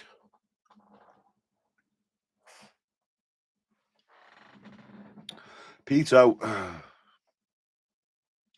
how did you know who to approach with your idea of pink SBR in order to get it made? I have a few ideas, but I have no idea who to contact to help get it manufactured. It's a 2-part resin product. So, being the type of person I am, I love talking to people all the time. So, I try. Well, I don't try, it just happens naturally. I just make friends with my customers. And when I'm chatting to them, I'm asking them what they do for work and stuff. Now, it turns out that my dad's mate's daughter, who I hadn't seen for years, like I've probably seen her about 3 or 4 times when I was a kid. I ended up doing some plastering for her, and it turns out she's married to a fella who used to work at the oil refinery, and he's a chemist, chemical engineer. I don't know what his official title is. Nerd. I just call him a nerd, right? Lovely fella. He's a chemical nerd. I done a plastering job for them, and I found out what he did. I knew he was in the chemical industry. I didn't know what he did in the industry, but I knew that's what he was. So when I had this idea of the pink SBR, the only person I know about 3 people that work in the chemical industry, but he was the last person I spoke to. So I sent him a text message and said, Lee, can I pick your brains on something? Let me know when you've got 5 minutes and I'll give you the call. So straight away, we've just jumped on the phone. He's like, yeah, sure, I'm free now. What's up, mate? And I just said to him, look, I've got this idea. I want to make, you know, this product. And I want to do a certain few things to it. I want to make it thicker. I want to make it stronger. I want to color it. And who do you know that you could put me onto? Where could I buy this stuff from? You know, what's my next step? You know, it's like if someone if he's in the chemical industry, he could phone me and say, Kirk, I need my garage rewiring, you know, point me in the right direction. It's just the same thing, isn't it? So I was hoping he was going to tell me, oh, right, you need to speak to this company. That's where you can buy that from. And then potentially speak to this fella. He's got a plant that can do what you want and get a price off him, you know. That's what I was hoping for. And it just turned out, the minute I spoke to him, I said, SBR. He said, he went, styrene butane rubber. He knew what it was. And then I told him what I wanted to do. And he asked me, what size tubs do you want to put it in? I was like 5 litres. And then he said, Kirk, I've got 10,000 5-litre tubs in a shipping container. I've got a contact where I can buy that stuff from. He said, and I've got a blending plant. He said, I could do what you want in my factory. We could sort something out if you want. And then I just said to him, well, look, if you fancy doing it, I said, let's just take the costs out of it and go 50-50, because I thought if he's 50% in it, there's a good incentive for him to try and make it work. Because I'm thinking I didn't want to pay this guy to do all the testing and the experiments and all that, because it could cost thousands and thousands. So I just thought, if we go halves on all the profit, then I haven't got to pay him for all that sort of stuff. And it's more beneficial for him long run, because he's going to continue to get paid forever. So that's what I did. It's easier to work with people rather than have them work for you. Um, so, but these are the things that I've sort of learned from my coaching groups that I was at the very start of the video flipping out 3.5 hours ago. So I'm teaming up with another guy soon as well, actually, whilst we're talking about teaming up with people. Liverpool School of Plastering, we're going to do a plastering experience, maybe once a month or once every 2 months, a plastering experience where you can come and do a day's plastering at his School of Plastering with me. For anyone that's interested in doing that, we're just in the middle of having the landing page built for that, where people can click on and purchase and book the day and what have you. But I'll be working. That's the same deal with him. He's got all the stuff to do it all. I'm just me with the idea. So I've just said, look, if I can borrow your place, and we'll take all the expenses out, what it costs to have the building for the day and the materials and everything. We'll take all that cost out. That's for you. And then the profit, I'll split with you. So that's what we're going to do. And I'll get paid and he'll get paid, and it's good for both people then. The more successful it is, it's better for both people, isn't it? So he's trying to make it work, and me. Whereas if I just said, how much do you want, and tried to screw him down on the price, then he's like, oh, he probably wouldn't be that bothered about cleaning the place up or whatever he needs to do to get it ready for me to turn up with my customers, if that makes sense. Steve Watson, cheers. Kirk, I'm off to bed. Yeah, I need to go to bed myself. Jeff Jones, hi Kirk, I hope you're well. I've got an internal job where I'm rendering with Weber OCR. Have you skimmed over it? And if so, how long did you wait? I had another spread say next day, but that seems too early. So, yeah, with the Weber OCR, right, it's got a lot of polymers in it, so you don't get a lot of just shrinkage. So that was the thing with sand and cement, Jeff. I mean, I'm not teaching you to suck eggs, Jeff. You know, don't you? You've been in the game long enough. But sand and cement shrinks as it dries. So that's why you want to go on it when it's green, but not the next day, because it needs time to shrink. And that's why for anyone else that's listening, when you skim a sand and cement wall the next day, that's why it's crazed all over, because the plasterers have skimmed it too early and it's shrunk, because the sand and cement will shrink, but the finishing plaster won't. Anyway, the OCR doesn't shrink as much. So I would probably say the next day would be okay. But that said, I've never done it. I've never skimmed over OCR. So it makes sense in my mind. But then it also makes sense to leave it an extra day just to be sure. So maybe not the next day, the day after, like sand and cement, Manu, cheers, Kirk. Mark Kitchen, night, mate. Take it easy. Pito, thanks. I guess I'll just have to fire off some emails to a few companies who I think may be able to help. Jeff Jones, thanks, mate. Cheers, Jeff. Pete, yeah. See, it's hard because I don't know. I'm not in the industry, so I know. What did you say? It was a 2-part resin product. So I know now, having a bit more insight of what companies can do. I don't know if the guy that I'm working with, I don't know if he'd be able to do anything for you with the resin. I don't know if. So, I don't know, because it's just not my industry. I haven't been around these chemical dudes for that long to know the best way to point you. What you want to do is you want to meet someone and work with them, not sort of have them work for you. Don't know, mate. Stumped. I wish I could give you good advice, but I don't know. I mean, you're more than welcome to have a chat with me and Lee, and we'll see if it's something that we could do. I just know at the minute, though, that doing the pink SBR, we're bringing out 2 other products. With a little, I know that Lee's busy doing that, because he's not only is he doing the pink stuff with me, that's like, this is little small time league for him. Lee makes diesel additives for the shipping industry, so he supplies additives to Maersk for their container ships and stuff. So he's always back into to Dubai. He's busy doing that. The stuff he does with me sort of takes up all his free time. So I don't want to say, oh yeah, I'll promise you, because he's sort of doing it for me as like a friend, and we're doing it together, and it's good fun for him, but it takes up time. So I don't want to say, oh yeah, he'll definitely do it for you, because he just might not have enough time in the day to do stuff, extra stuff, mate. You know.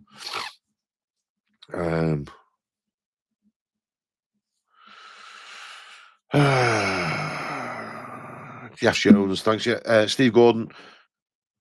Remember Gaffer getting me to stick newspaper on render to draw water out to get pink on top. Fun times, yes. The old newspaper trick. Flipping heck, I've done that plenty of times, mate, when I'm rendering outside trying to rub it up. The headlights are on the van. There's newspaper stuck to everything. I just want to go home. Oh, right.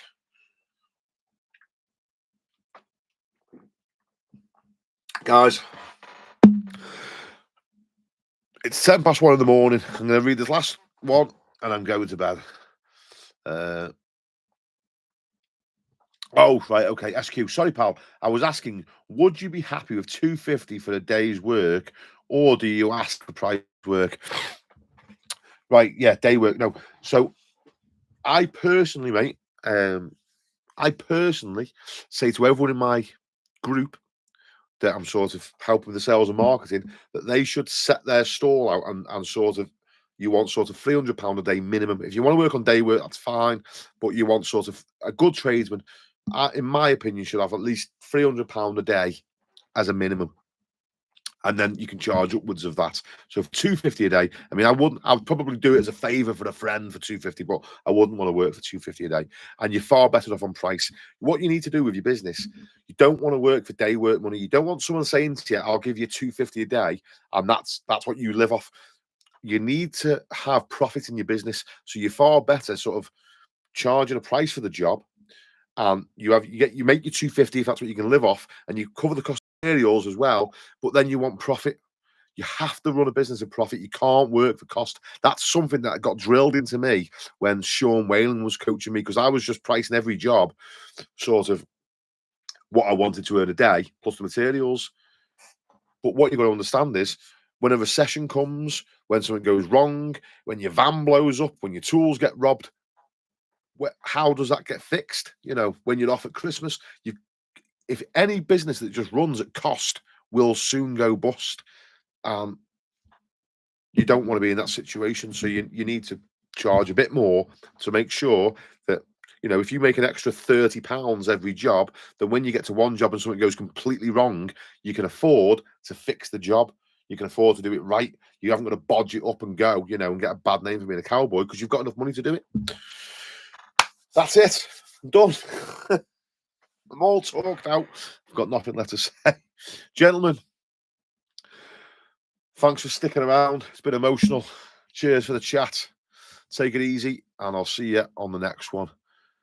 Steve Gordon, all the best, Mucker. I noticed you're now selling extra time and half time. Prices look good, cheaper than eBay. Soon as I'm running low, we'll place an order. Yeah, Mark Shepherd's a friend of mine, mate. And it's nice to be able to do something with him. So, as I said, the store, I try and have the products that I genuinely use half time myself. That's why I'm selling it. I wouldn't sell anything that I don't want to use myself. I want to make the best products. I want to use the best stuff, and we want to do it for the best prices. You could probably get SBR cheaper, but it's not as good a quality. You could potentially get the sachets cheaper for something. I don't know. I think we've done the best price I possibly can, because we have to include with all of our products shipping. That's the crap thing. I can't do anything about the cost because we have to include the shipping in it. Whereas you could potentially buy SBR cheaper off the shelf, you know, but it wouldn't be pink SBR. So, good night, God bless.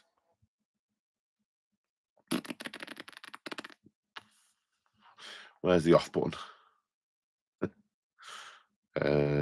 End stream. Right, guys, that's it. Good night. See you in the next one.